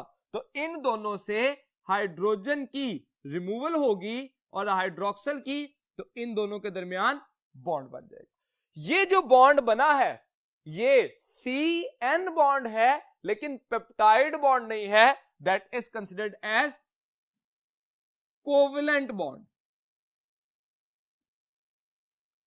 अब जिस वक्त एडेनिन और राइबोज एक दूसरे के साथ जुड़ेंगे तो वो क्या कहलाएगा, एडिनोसिन। अब इस एडिनोसिन के साथ फॉस्फेट ने अटैच होना है एट कार्बन नंबर 5। तो इसकी अटैचमेंट देखिए, कार्बन नंबर 5 ऑफ राइबोस के पास हाइड्रोक्सिल है और फास्फोरिक एसिड के पास ये जो हमने स्ट्रक्चर बनाया H3PO4, इसके पास भी हाइड्रोक्सिल ग्रुप मौजूद है। अब एसिड से हाइड्रोजन निकलेगा और राइबोस से हाइड्रोक्सिल निकलेगा और इनके दरमियान जो लिंकेज बन जाएगा that will be called as ester linkage. हमने लिपिड में भी ये पढ़ा था कि the bond between acid and alcohol, तो एक्चुअली OH ग्रुप इसका रिमूव हुआ है, अल्कोहल OH डोनेट करता है और हाइड्रोजन जो है वो रिमूव हुआ है फास्फोरिक एसिड का, जो कि एसिड के तौर पर बिहेव करेगा। So the bond between acid and alcohol will be considered as ester bond. तो अब एडेनिन के साथ राइबोस जुड़ा तो एडिनोसिन हो गया और एडिनोसिन के साथ जब फॉस्फेट जुड़ा तो एडिनोसिन मोनोफॉस्फेट हो गया। अब अगर एक और फॉस्फेट इसके साथ जुड़े तो एडिनोसिन डाइफॉस्फेट और अगर एक और जुड़े तो एडिनोसिन ट्राइफॉस्फेट। तो 3 फॉस्फेट जुड़ने की वजह से एडिनोसिन ट्राइफॉस्फेट बन जाएगा, that will be called as a nucleotide. इसी तरह से एक और एग्जांपल हमारी बुक में दी गई है, निकोटिनामाइड एडेनिन डाइन्यूक्लियोटाइड। ये भी एक न्यूक्लियोटाइड की टाइप है जो कि एक इंपॉर्टेंट कोएंजाइम है, जो कि एनर्जी कैरियर के तौर पर, इलेक्ट्रॉन कैरियर के तौर पर काम करता है, जो इलेक्ट्रॉन ट्रांसपोर्ट चेन में एटीपी बनाने में एक इंपॉर्टेंट रोल प्ले करता है। तो यहां पे हमने एक न्यूक्लियोटाइड का स्ट्रक्चर देखा एज एडिनोसिन मोनोफॉस्फेट। हमारी बुक में एडिनोसिन ट्राइफॉस्फेट का स्ट्रक्चर बना है, जिसमें देखिए तो फॉस्फेट 1 के साथ जो सेकंड फॉस्फेट अटैच है उसमें बॉन्ड टिल्टेड है, जिसका मतलब है हाई एनर्जी बॉन्ड है, और फिर सेकंड के साथ जो थर्ड फॉस्फेट अटैच है उसमें भी हाई एनर्जी बॉन्ड है। और हम ये भी बात जानते हैं कि एटीपी से जब थर्ड फॉस्फेट टूटता है तो 7.3 किलो कैलोरी एनर्जी रिलीज होती है। तो actually high energy phosphate bond भी बनेंगे जो कि एडिनोसिन ट्राइफॉस्फेट की सूरत में एग्जिस्ट करें। अब यहां पे जब हम न्यूक्लियोटाइड का स्ट्रक्चर देखते हैं तो एक न्यूक्लियोटाइड दूसरे न्यूक्लियोटाइड के साथ अटैच कैसे होता है, इस बात को समझने के लिए चलते हैं नेक्स्ट बोर्ड की तरफ। यहां पे स्टूडेंट हमने जो phosphodiester linkage, the linkage between 2 consecutive nucleotides, उसको यहां पे डिस्कस किया। एक्चुअली ये लिंकेज, यहां पे ये डायग्राम देखिए तो एक स्कीमेटिक डायग्राम के अंदर इसको शो किया। यहां पे अगर आप गौर करें तो ये जो हिस्सा है, ये देखिए ये एक क्या है, न्यूक्लियोटाइड। कैसे? एक उसके पास नाइट्रोजनस बेस है क्योंकि सिंगल रिंग है, तो ये कौन सी हो सकती है, साइटोसिन हो सकती है, थायमिन हो सकती है या यूरासिल हो सकती है। पेंटोज शुगर है और फॉस्फोरिक एसिड है, एक न्यूक्लियोटाइड पूरा हो गया। सेकेंडली यहां पे देखिए तो ये दूसरा न्यूक्लियोटाइड पूरा हो जाएगा जो कि किससे बना हुआ है, एडेनिन। डबल रिंग स्ट्रक्चर है, एडेनिन हो सकता है या गवानिन, तो मैंने स्कीमेटिक में इसको एडेनिन लिख दिया, नाइट्रोजनस बेस। वो अटैच है किसके साथ, पेंटोज शुगर के साथ, और उसके साथ अटैचमेंट है किसकी, फास्फोरिक एसिड की। तो ये सेकंड न्यूक्लियोटाइड है। दोनों कंसेक्टिव न्यूक्लियोटाइड एक दूसरे के साथ अटैच हो रहे हैं, और इस अटैचमेंट के दौरान यहां पे अब जरा गौर करें तो ये इस पेंटोज शुगर का कार्बन नंबर 5 है और इस कार्बन नंबर 5 का हाइड्रोक्सिल ग्रुप रिमूव होगा और फास्फोरिक एसिड का हाइड्रोजन, तो इनके दरमियान क्या बन जाएगा, एस्टर बॉन्ड, और वाटर का मॉलिक्यूल रिमूव हो जाएगा। Removal of water to form this ester bond is called as condensation. तो इसका मतलब यहां पे प्रोसेस क्या हुआ है, कंडेंसेशन, और वाटर का मॉलिक्यूल क्या हो गया है, रिलीज हो गया। इसकी वजह से एक न्यूक्लियोटाइड का स्ट्रक्चर बन गया। अब इसी तरह से ये न्यूक्लियोटाइड इसके साथ जब अटैच होगा तो यहां से हाइड्रोजन निकलेगा और अपर साइड से हाइड्रोक्सिल, तो इन दोनों के दरमियान भी लिंकेज बना। तो इसका मतलब एक एस्टर बॉन्ड यहां बन गया, एक एस्टर बॉन्ड यहां बन गया। तो फॉस्फेट की वजह से दो न्यूक्लियोटाइड के दरमियान दो एस्टर बने हैं, इस वजह से इस कंप्लीट लिंकेज को क्या कहा जाएगा? फॉस्फोडाइएस्टर। तो ये सारा लिंकेज क्या कहला रहा है? Phosphodiester linkage. इसको रीड कैसे किया जाएगा? तो इस न्यूक्लियोटाइड से इस तक क्या है? ये COPOC। इसका मतलब ये हुआ कि ये कंप्लीट लिंकेज क्या है? COPOC। लेकिन हम इसको इस सूरत में भी कहते हैं क्योंकि एक न्यूक्लियोटाइड को दूसरे के साथ जोड़ने के लिए जो रीजन इन्वॉल्व हुआ है दैट इज ओनली POC। तो इसका मतलब the linkage between two nucleotide is only POC, जिसको हम फॉस्फोडाइएस्टर लिंकेज का नाम देंगे। तो इसका मतलब हम कैसे रिप्रेजेंट करते हैं इसको, यह भी आपको पता होना चाहिए। इस सीक्वेंस में दो तीन बातें कुछ और अहम हैं जिनके ऊपर हम आमतौर पर गौर नहीं करते। सबसे पहली बात कि जो ये नाइट्रोजनस बेस है ये पेंटोज के साथ किस कार्बन के साथ अटैच होती है? तो ये एक्चुअली कार्बन नंबर 1 के साथ अटैच होगी और नाइट्रोजनस बेस के रिंग में जो नाइट्रोजन है that should be at present at 9th number. तो C1 का N9 के साथ लिंकेज बनेगा, किसमें? एडेनिन और गवानिन में। तो एडेनिन और गवानिन में C1N9 लिंकेज होगा टू फॉर्म अ न्यूक्लियोसाइड।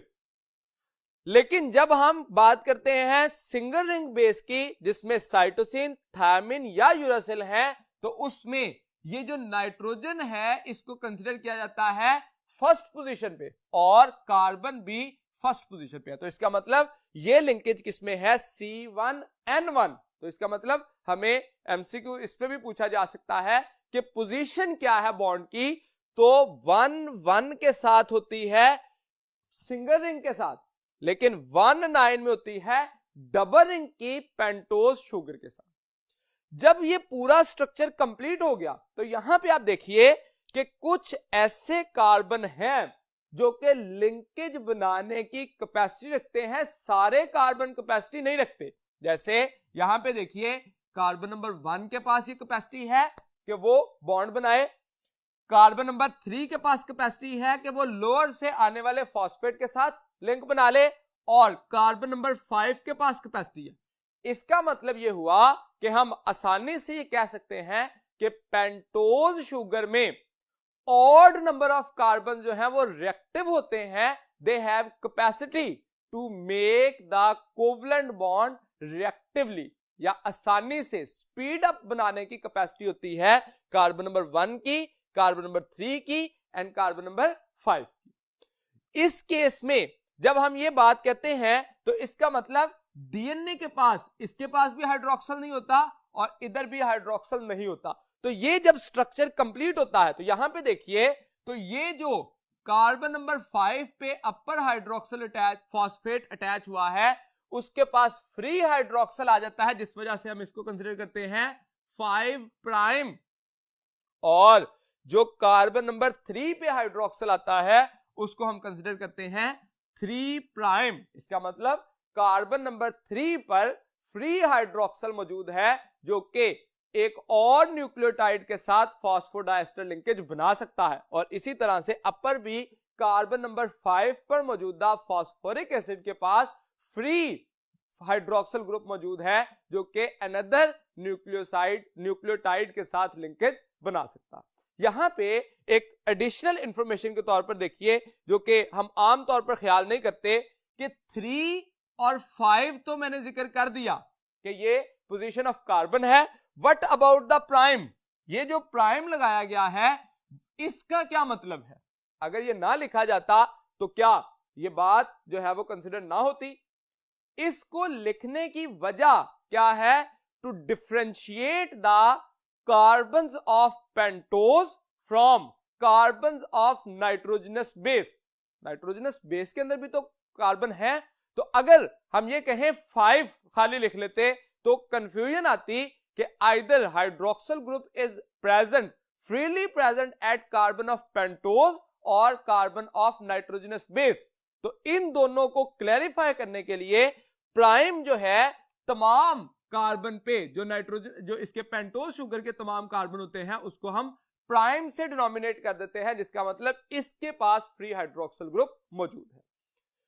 खैर, ये तमाम जो है वो फास्फोडाइस्टर की बात कंप्लीट हुई। अब जिस वक्त हम न्यूक्लियोटाइड का स्ट्रक्चर, एक कंप्लीट स्ट्रक्चर डिस्कस कर लेते हैं, तो हम जानते हैं nucleotide on the basis of pentose sugar and on the basis of nitrogenous base, ये दो तरह के हो सकते हैं। That is may be DNA containing nucleotides, यानी कि डीऑक्सी राइबोन्यूक्लिक एसिड, या आरएनए हो सकता है राइबोन्यूक्लिक एसिड। यहां पे जब हम डीऑक्सी राइबोन्यूक्लिक एसिड की बात कर रहे हैं तो इंट्रोडक्शन में देखिए, तो these are polymer of deoxyribonucleotide. नाम से वाज़ेह है, हमने शुरू में डीऑक्सी का लफ्ज इस्तेमाल किया, तो इसके पास जो न्यूक्लियोटाइड आएंगे वो भी डीऑक्सी राइबोन्यूक्लियोटाइड होने चाहिए।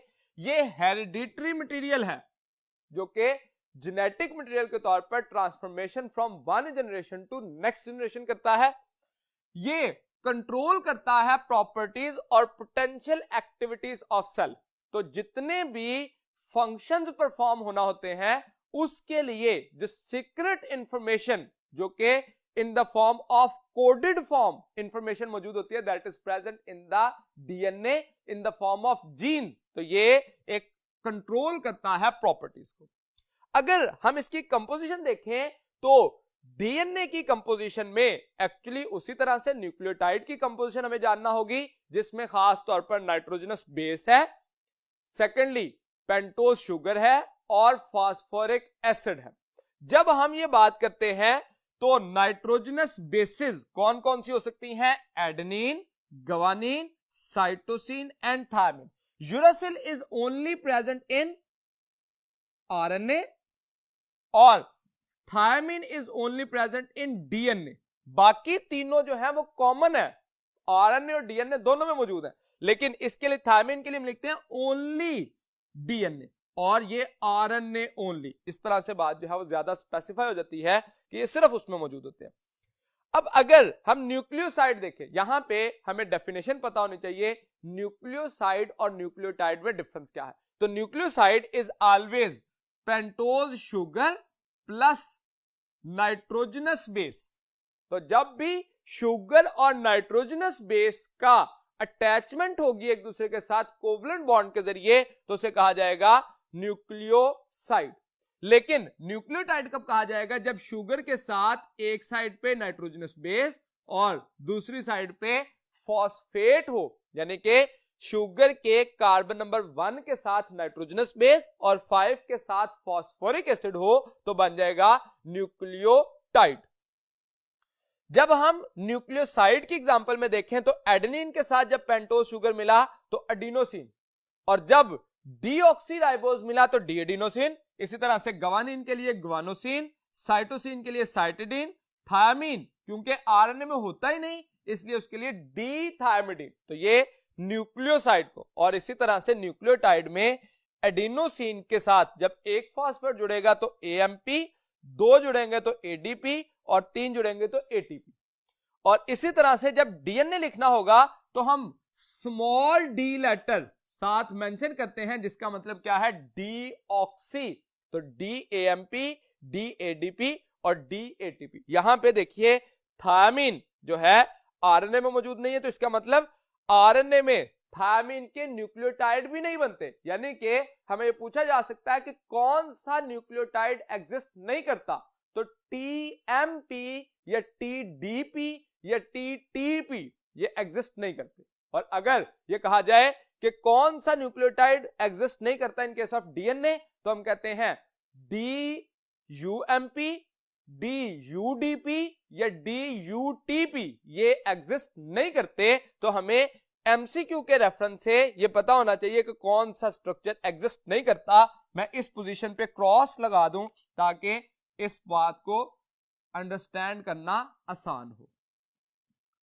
यहां पे भी हम कहते हैं कि ये स्ट्रक्चर एग्जिस्ट नहीं करता। तो इस एक ओवरव्यू में, फ्लो चार्ट में, ये टेबल में हमने ये बात डिटरमिन की कि न्यूक्लियोसाइड या न्यूक्लियोटाइड का स्ट्रक्चर किस तरह से बनेगा। तो क्योंकि हम सिर्फ डीएनए की बात कर रहे थे, मैंने कंपैरिजन में आरएनए का भी साथ लिखा ताकि अंडरस्टैंड करना आसान हो, जो कि हम नेक्स्ट पार्ट में जो है आरएनए के बारे में भी बात करेंगे। तो हम अभी फिलहाल डीएनए की बात कर रहे हैं। डीएनए के स्ट्रक्चर को जानने के लिए चलते हैं नेक्स्ट बोर्ड की तरफ। स्ट्रक्चर ऑफ डीएनए में सबसे पहले हम देखेंगे फिजिकल प्रॉपर्टीज ऑफ डीएनए या physical structure of DNA. Physical structure of DNA, क्योंकि डीएनए को डिस्कवर तो कर लिया गया 1869 में, उसके कंपोनेंट 1920 में पता चल गए, लेकिन वो कंपोनेंट कैसे अरेंज हैं और उनकी फिजिकल फॉर्म क्या है, इस तक पहुंचने के लिए ऑलमोस्ट 1953 तक रिसर्च जो है वो कंटिन्यू रही और अल्टीमेटली एक स्ट्रॉन्ग स्ट्रक्चर या जो एक्सेप्टेबल स्ट्रक्चर है वो वॉटसन एंड क्रिक ने प्रपोज किया। इससे पहले दो साइंटिस्ट रोजरलैंड फ्रैंकलिन, जिन्होंने एक्सरे डायफ्रैक्शन के जरिए डीएनए के स्ट्रक्चर को डिटरमिन करने की कोशिश की, और जो मॉरिस विल्किंस हैं, इन्होंने डीएनए फाइबर को प्रिपेयर किया। लेकिन एक detailed most accepted model for DNA structure जो दिया जिन्होंने, that was James D Watson and Francis Crick. तो इन दो साइंटिस्ट ने, जो कि बॉटनिस्ट और मैथमेटिशियन थे, इन्होंने इस मॉडल को पेश किया और उस मॉडल में जो स्ट्रक्चर ऑफ डीएनए की इन्होंने प्रॉपर्टीज बताई, सबसे पहली प्रॉपर्टी थी कि ये डबल स्ट्रैंडेड होता है। अगर आप जो डायग्राम है उसमें देखें तो डबल स्ट्रैंडेड स्ट्रक्चर हमने शो किया, जिसमें दो स्ट्रैंड मौजूद हैं जो कि एक दूसरे के गिर्द क्वाइल्ड किए होते हैं, क्वाइल्ड अराउंड ईच अदर। तो both strand are antiparallel. अब ये भी बड़ा इंपॉर्टेंट पॉइंट है कि ये एंटी पैरेलल स्ट्रक्चर्स हैं। एक 5 प्राइम टू 3 प्राइम एंड चल रहा है और दूसरा 3 प्राइम टू 5 प्राइम एंड चल रहा है। यहां पे इंपॉर्टेंट बात यह है कि इस एंटी पैरेलल स्ट्रक्चर को मेंटेन करने के लिए कौन सा बॉन्ड होता है? Either it is phosphodiester bond, it is covalent bond, is it hydrogen bond और एनी अदर बॉन्ड। तो एक्चुअली एंटी पैरेलल स्ट्रक्चर को मेंटेन कौन करता है या ये बनता किस वजह से है? तो that is due to hydrogen bond. That hydrogen bond is present between two contemporary nitrogenous bases. तो एक्चुअली यहां पे अगर आप देखें तो एक स्ट्रैंड के पास अगर एडेनिन है तो दूसरे के पास थायमिन होनी चाहिए, जिनके दरमियान जो है वो बॉन्ड्स मौजूद होंगे। इसी तरह से ग्वानिन एंड साइटोसिन, तो इनके दरमियान ये बॉन्ड एग्जिस्ट करेंगे। यहां पे जब हम बात करते हैं थर्ड पॉइंट देखें तो एक पॉइंट यहां पे कहा जाता है adenine is equal to thymine and guanine is equal to cytosine. ये इक्वल का साइन है, इट डजंट मीन कि ये बॉन्ड्स हैं। इसके लिए मैं आगे लिख देता हूं, नॉट कंफ्यूज्ड एज बॉन्ड। ये इक्विवेलेंट का साइन है कि हमेशा एक डीएनए के मॉलिक्यूल में जितनी एडेनिन मौजूद होंगे उतने ही थायमिन होंगे और जितने ग्वानिन होंगे उतने ही साइटोसिन होंगे। तो ये हमारी बुक में एक टेबल के अंदर एडेनिन, ग्वानिन, साइटोसिन और थायमिन की रेशो जो है वो डिफरेंट ऑर्गेनिज्म के अंदर दिखाई गई, जिसमें ये शो किया गया कि एक्चुअली एडेनिन जो है वो थायमिन के अप्रोक्सीमेटली इक्वल कंसंट्रेशन में होता है और ग्वानिन जो है वो साइटोसिन के ऑलमोस्ट इक्वल कंसंट्रेशन में होता है। एडेनिन और थायमिन के दरमियान हाइड्रोजन बॉन्ड्स होते हैं बिटवीन स्टैक्ड बेसिस, जो सामने बेसिस आ रही हैं उनके दरमियान, and these are responsible to contribute to stability of DNA molecule. और यहां पे याद रखिए कि एडेनिन और थायमिन के दरमियान 2 हाइड्रोजन बॉन्ड होते हैं और ग्वानिन एंड साइटोसिन के दरमियान 3 हाइड्रोजन बॉन्ड होते हैं। इसको हम एक्सप्लेन कैसे करते हैं? अकॉर्डिंग टू चरगफ्स रूल, जिसमें कहा जाता है, एक तो बात इस तरह से कही जाती है कि adenine is equal to thymine and guanine is equal to cytosine. तो एक्चुअली इसको ऑपोजिट वे में कहा जा सकता है, adenine and guanine form the 50% of the total nucleotide and cytosine and thymine forms the total 50% of the nucleotides. मिसाल के तौर पर अगर हमें यह कहा जाए कि एडेनिन की मिकदार जो है वो 20% है, तो हमें बताया जाए कि गवानीन कितने होंगे। तो जैसे मैंने कहा A plus G should be equal to 50%। तो एक्चुअली एडेनिन अगर 20% है तो गवानीन जो है वो 50% में से माइनस करेंगे तो that will be equal to 30%। ये सिंपलेस्ट रेशो है जिसको हम निकाल सकते हैं। लेकिन अपने इस आंसर को जस्टिफाई करने के लिए हम ये देख सकते हैं कि adenine should be equal to thymine, तो इसका मतलब थायमिन भी कितना होना चाहिए था 20%, ठीक है। और गवानीन जो है वो इक्वल होना चाहिए साइटोसिन के, तो गवानीन जो है अगर 30% है तो साइटोसिन शुड आल्सो बी 30%। तो अगर आप इन तीनों को कैलकुलेट, चारों को कैलकुलेट करें तो 20 and 20 40% एंड 30 30 60%। तो आपको कोई एक रेशो देके रिमेनिंग जो है वो पूछी जा सकती है कि ये इन दोनों की रेशो जो है वो उसमें क्या डिफरेंस है। नेक्स्ट पॉइंट देखिए, तो one complete helical turn measures about 3.4 nanometre. तो यहां पे डायग्राम में देखिए तो एक्चुअली एक जो टर्न बन रहा है उसमें 3.4 नैनोमीटर का डिस्टेंस है, और इस डिस्टेंस के अंदर एक्चुअली 10 बेस पेयर्स या 20 बेसेस आती हैं, 10 बेस पे और 20 बेसिस। इनमें 20 बेसिस में से अगर दो कंसेक्टिव बेसिस के दरमियान डिस्टेंस देखें तो वो 3.4 नैनोमीटर को 10 पे डिवाइड कर दिया जाएगा, तो that will be equal to 0.34 nanometre. इसी बात को इस सूरत में भी पूछा जाता है कि 3.4 नैनोमीटर है तो that will be equal to 34 angstrom. Angstrom भी एक यूनिट है जो कि इक्वल होता है 10⁻⁻10 के, 10⁻⁻10 मीटर के, और इसी तरह से यहां पे आगे हम कह देंगे that will be equal to 3.4 angstrom. तो आपको एंगस्ट्रॉम के लिहाज से भी और नैनोमीटर के लिहाज से भी ये बात पता होनी चाहिए। इस स्ट्रक्चर के बाद तीसरा पॉइंट देखिए, तो हमने ये कहा कि 0.34 नैनोमीटर है, ये बात क्लियर हो गई। उसके बाद डायमीटर में एक जो डीएनए का मॉलिक्यूल है उसका डायमीटर 2 नैनोमीटर जो है वो होता है, जो कि कांस्टेंट है। डीएनए का डायमीटर 2 नैनोमीटर कांस्टेंट कैसे रहेगा? हमेशा ये बात याद रखिए कि एक डबल रिंग स्ट्रक्चर जो है वो सिंगल रिंग स्ट्रक्चर के साथ ही बॉन्ड बनाता है, हाइड्रोजन बॉन्ड, जिसकी वजह से डीएनए का डायमीटर कंपैक्ट रहता है। तो एडेनिन कभी भी गवानीन के सामने नहीं आ सकता या साइटोसिन थायमिन के सामने नहीं आ सकता। एडेनिन हमेशा थायमिन के सामने आएगा तो अपना हाइड्रोजन बॉन्ड्स बनेंगे।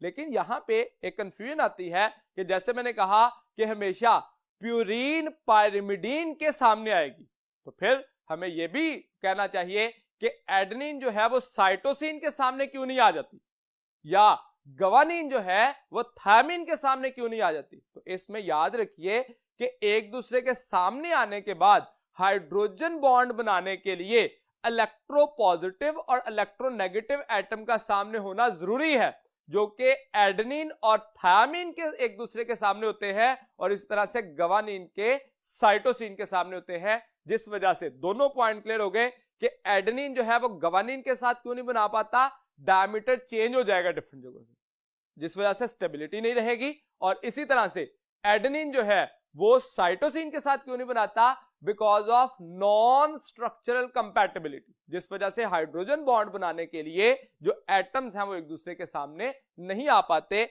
जिस वजह से एडेनिन हमेशा थायमिन के साथ और गवानीन हमेशा साइटोसिन के साथ पेयर अप होगा।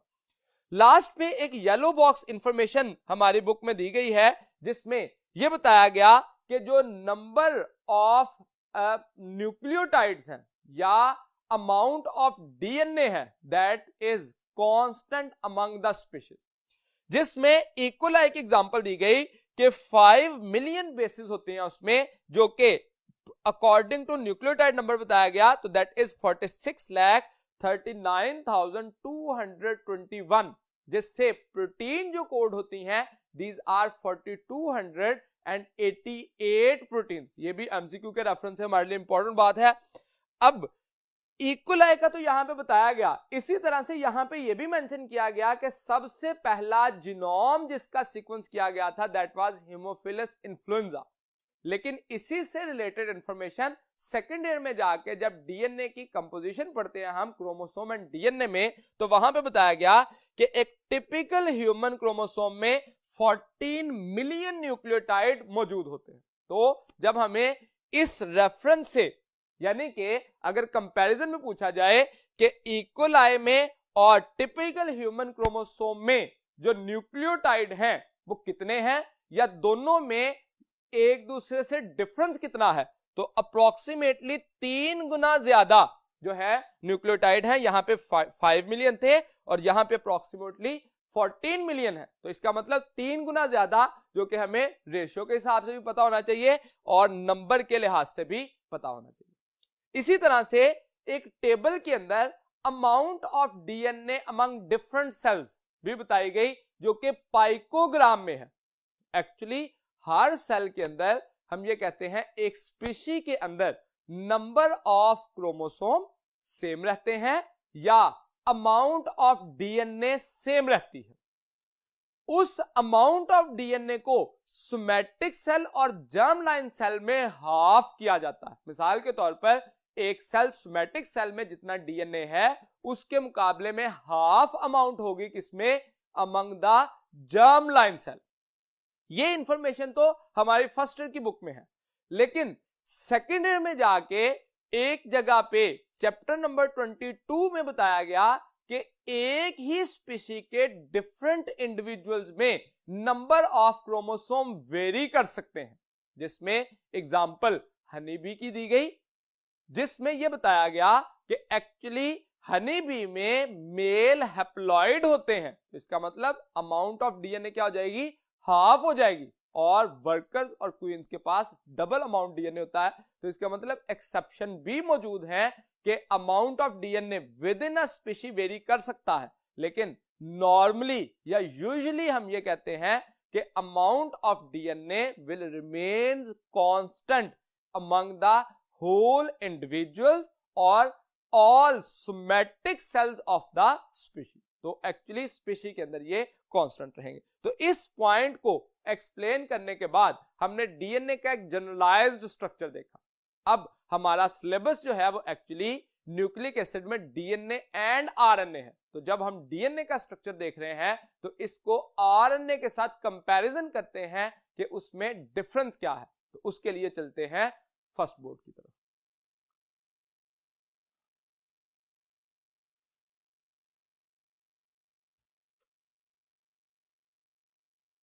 जी, तो हमने प्रीवियसली डीएनए के स्ट्रक्चर को डिटेल में डिस्कस किया। अब उसी इंफॉर्मेशन को यूटिलाइज करते हुए अगर हम डीएनए और आरएनए के कंपैरिजन की बात करें तो डिफरेंट फीचर्स की बेस पे हम डीएनए और आरएनए को कंपेयर कर सकते हैं। जैसे सबसे पहला फीचर जो है that is about number of strands. तो in case of DNA usually double stranded होता है हेलिकल मैनर्स में, और आरएनए यूजुअली सिंगल स्ट्रैंडेड है, और ये single strand some time self coil हो जाता है इनटू बैक पोजीशन। जैसे मिसाल के तौर पर मैं इस स्ट्रक्चर को अगर ड्रॉ करना चाहूं तो इसका डबल स्ट्रैंडेड डीएनए इस सूरत में स्ट्रैंड जो है वो मौजूद होते हैं, 2 स्ट्रैंड है। लेकिन आरएनए के केस में स्ट्रैंड एक ही होता है, लेकिन वो स्ट्रैंड जो है सम टाइम बैक कॉइल कर जाता है और वो डबल स्ट्रैंडेड लाइक अपीयरेंस देता है, लेकिन एक्चुअली वो सिंगल स्ट्रैंडेड हेलिकल स्ट्रक्चर ही होता है। दूसरा पॉइंट देखिए तो that is on the basis of nucleotides. Nucleotides जो है on the basis of nitrogenous base और on the basis of pentose sugar, ये 2 चीजों पे डिपेंड करते हैं। हम जानते हैं कि पेंटोज शुगर जो है वो राइबोज हो सकती है या डीऑक्सीराइबोज हो सकती है। अब डीएनए के केस में डीऑक्सीराइबोज होने की वजह से तमाम न्यूक्लियोटाइड के साथ डी का वर्ड मेंशन किया जाता है, और जो राइबोन्यूक्लिक एसिड है उसके साथ डी नहीं लिखा जाता। दूसरे नंबर पर जो डिफरेंस आता है, अब ये 3 पहले न्यूक्लियोटाइड का अगर सीक्वेंस देखें जो कि एडिनोसिन, साइटोसिन और गवानीन की वजह से है, तो ये तीन जो है इधर भी कॉमन होंगे इन केस ऑफ आरएनए।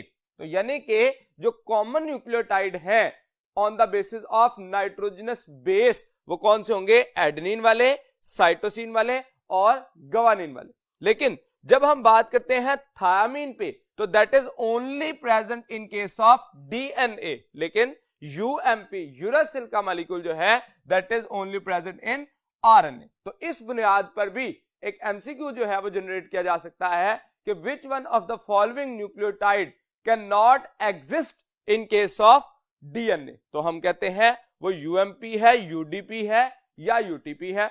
अगर इसी तरह से एक क्वेश्चन जनरेट किया जाए कि which of the following can not exist, तो अगर डीयूएमपी लिख दिया जाए तो ये एग्जिस्ट नहीं करता।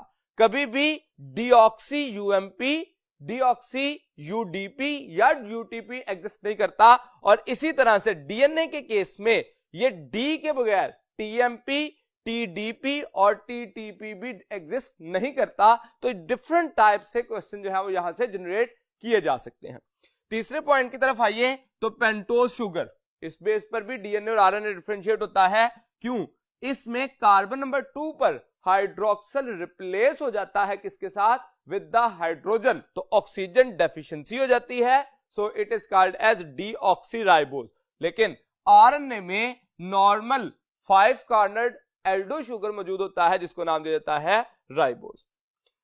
नाइट्रोजनस बेसिस, तो नाइट्रोजनस बेसिस जो है जैसे फर्स्ट 3 जो है adenine, guanine and cytosine, these are common among both, दोनों के केस में ये मौजूद होंगी। लेकिन जब हम बात करेंगे थायमिन की तो that is only in DNA, DNA only.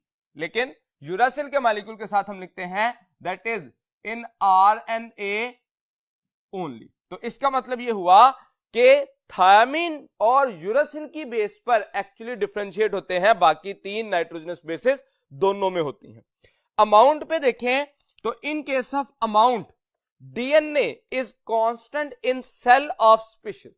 यहां पे हम ये यूजुअल वर्ड इस्तेमाल करते हैं, जैसे प्रीवियसली हमने ये बात की थी कि डीएनए जो है वो स्पीशी में नॉर्मली कांस्टेंट रहता है, लेकिन कुछ इंडिविजुअल ऐसे हैं जो कि with in the species amount of DNA और नंबर ऑफ क्रोमोसोम वेरी कर जाते हैं, जिसमें मैंने एक एग्जांपल हनी बी की दी थी। तो सेकेंड ईयर में जाके जब हम chapter number 22 genetic and variation पढ़ते हैं तो उसमें आप क्रॉस रेफरेंस में देख सकते हैं कि एक्चुअली नंबर ऑफ क्रोमोसोम जो है वो individual with in the species भी वेरी कर सकते हैं, लेकिन कम केसेस हैं, रेयर है। तो हम यूजुअल वर्ड इस्तेमाल करते हैं constant in cell of species, लेकिन RNA variable from cell to cell. इसमें क्योंकि डिफरेंट टाइप्स होती हैं, messenger RNA, transfer RNA, ribosomal RNA, तो वो फिर वेरिएबल जो है वो उनकी अमाउंट या कंसंट्रेशन हो सकती है at different times and at different cells. Functions पे आइए तो फंक्शन जो है डीएनए का, hereditary, the most important material, transfer of genetic material from one generation to next generation, तो हेरिडिटरी मटेरियल के तौर पर काम करता है।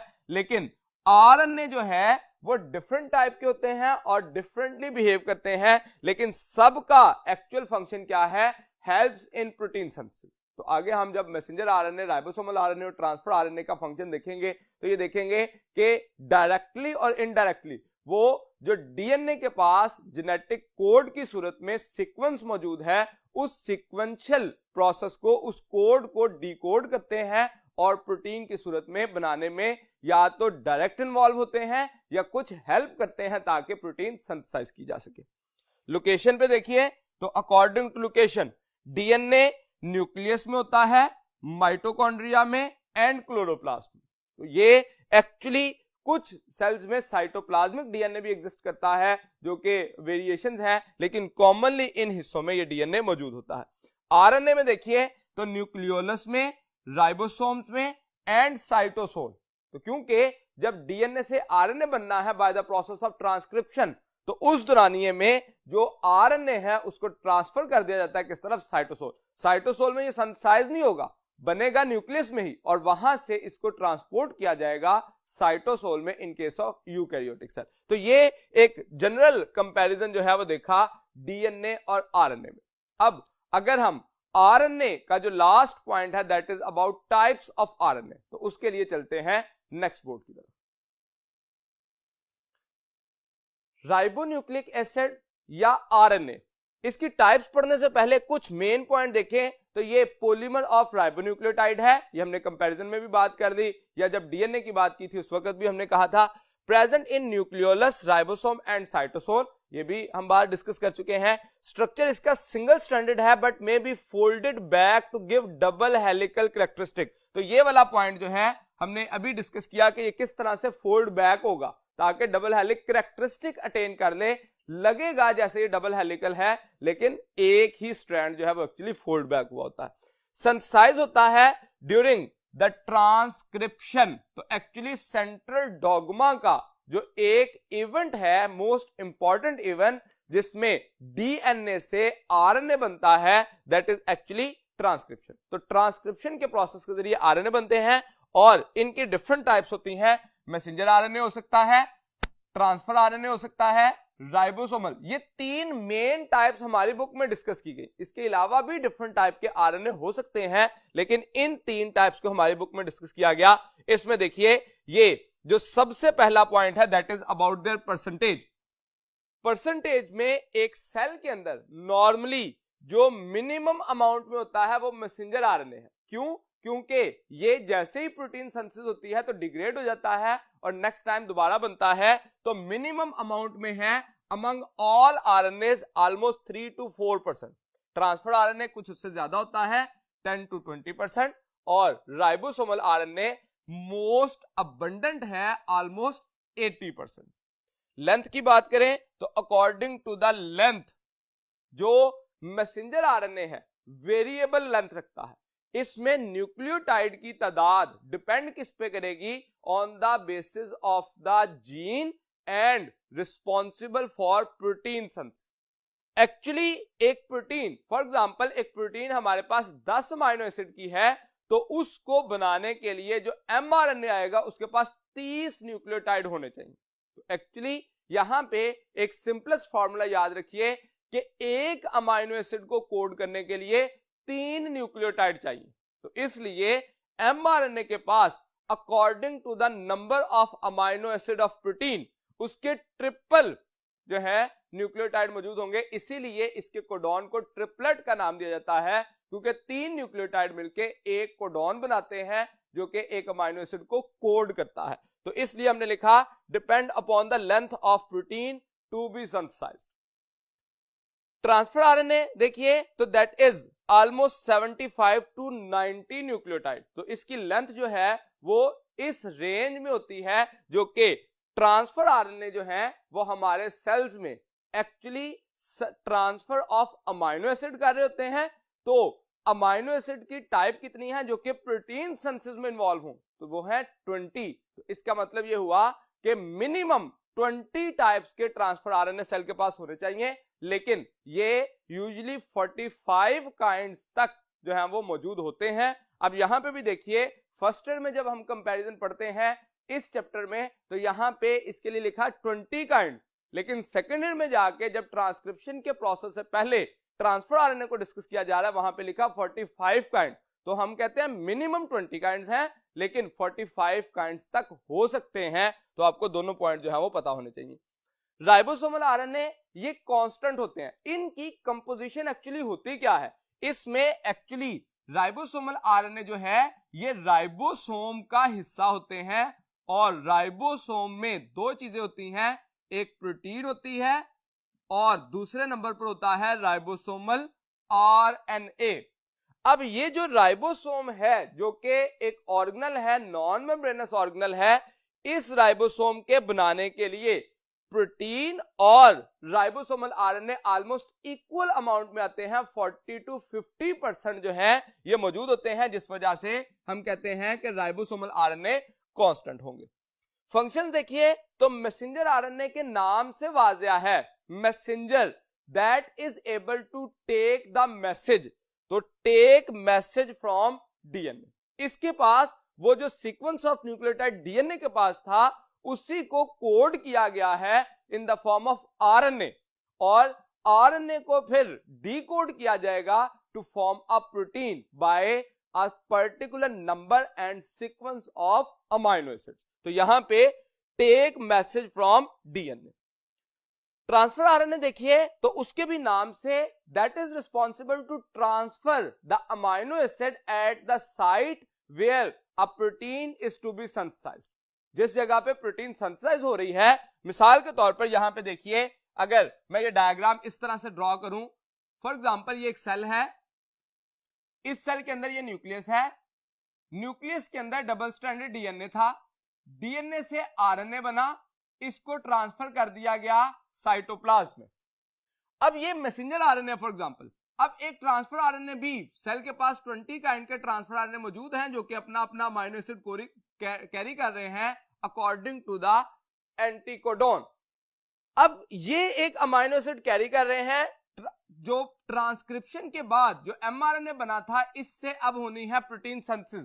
तो इस ट्रांसफर आरएनए का काम क्या है? इस अमीनो एसिड को ट्रांसफर करना, कहां पे? जिस जगह पे इसका कोडॉन मौजूद है। तो इसका मतलब transfer amino acid to the site for protein synthesis. तो इस पॉइंट में अब ये नहीं है कि ये सेल से बाहर कहीं और ट्रांसफर कर रहा है, विद इन द सेल ही साइटोप्लाज्म के अंदर जिस जगह पे उसका कोड मौजूद है, उस जगह पे इसको ट्रांसफर करने में हेल्प करेगा। इसका फंक्शन जो है that is major portion of RNA act as machinery for protein synthesis, क्योंकि ये राइबोसोम का मेजर पार्ट है और ribosome are the factory for protein synthesis. तो वो एक्चुअली एक्सपोज करते हैं उस कोड को जहां पे ट्रांसफर आरएनए ने अमीनो एसिड को ला के रखना है। तो ये पॉइंट जो है इसमें हम ये देखते हैं कि फंक्शन तीनों के क्या है।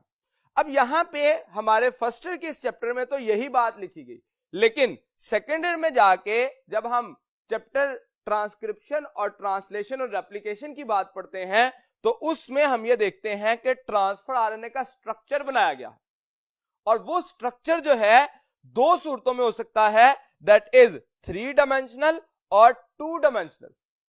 अब इसमें जो 2 डायमेंशनल स्ट्रक्चर है, इसके अंदर डिफरेंट लोब शो किए गए हैं। अब देखिए सिंगल स्ट्रैंड ही है 3 प्राइम टू 5 प्राइम, लेकिन वो सेल्फ कॉइल हुआ है, जिस वजह से कुछ जगहों से डबल स्ट्रैंड जो है वो बन रहा है। इसमें ये जो लूप बनती है that is actually activation enzyme recognition site. The most important thing, इसकी वजह से एंजाइम को रिकॉग्नाइज किया जाता है, और सबसे इंपॉर्टेंट जो कि फॉर प्रोसेस ऑफ ट्रांसलेशन में अपना हेल्प करती है दैट इज एंटीकोडॉन। इसके पास 3 न्यूक्लियोटाइड का सीक्वेंस होता है that is responsible to detect और रिकॉग्नाइज द कोडॉन, और उसके साथ ये आके कंप्लीमेंट्री स्ट्रक्चर बनाता है ताकि अमीनो एसिड को प्लेस किया जा सके। तो एंटीकोडॉन जो है वो ट्रांसफर आरएनए के पास है, और कोडॉन किसके पास है? मैसेंजर आरएनए के पास। तो इसका मतलब हमें दोनों में कोडॉन और एंटीकोडॉन की पोजीशन भी पता होनी चाहिए। उसके अलावा थर्ड जो लूप है that is ribosome recognition site, और यहां पे जो सबसे इंपॉर्टेंट बात याद रखने वाली है कि जो अमीनो एसिड ट्रांसफर आरएनए के साथ अटैच होता है वो कहां अटैच होता है? तो that is at 3 prime end, वहां पे जो फ्री हाइड्रोक्सिल ग्रुप होता है वहां पे अमीनो एसिड अटैच होता है। So the process is called as amino acylation of tRNA. तो उस जगह का सीक्वेंस क्या है? ACC, ये सीक्वेंस भी आपको पता होना चाहिए। और 5 प्राइम एंड पर G मौजूद होता है जो कि टर्मिनल स्ट्रक्चर है, जिस वजह से स्ट्रक्चर जो है वो एक प्रॉपर जो है अपीयरेंस शो कर सकता है। उसी का जो 3 डायमेंशनल स्ट्रक्चर जो कि प्रॉपरली हम अगर फंक्शन को देखना चाहें तो इसके पास यहां पे अमीनो एसिड अटैचमेंट साइट होती है जो 3 पॉइंट एंड की थी, और जो लोअर साइड है ये एंटीकोडॉन, इस जगह पर एंटीकोडॉन मौजूद होता है जो कि कोडॉन रिकॉग्निशन साइट कंसीडर की जाती है। तो इस पैटर्न से हमने ट्रांसफर आरएनए से रिलेटेड क्वेश्चन जो है वो पूछा जा सकता है सेकेंड ईयर से क्रॉस रेफरेंस के साथ भी। So you have to elaborate the table by using the information present in second year book. यहां तक आज का हमारा ये लेक्चर कंप्लीट हुआ। उम्मीद है कि मैं अपनी बात आपको समझाने में कामयाब रहा। इसके लिए सख्त मेहनत कीजिएगा ताकि आप अपना इससे रिलेटेड टेस्ट जो है वो बेहतर तरीके से परफॉर्म कर सके। नेक्स्ट लेक्चर तक के लिए दीजिए इजाजत। अल्लाह हाफिज।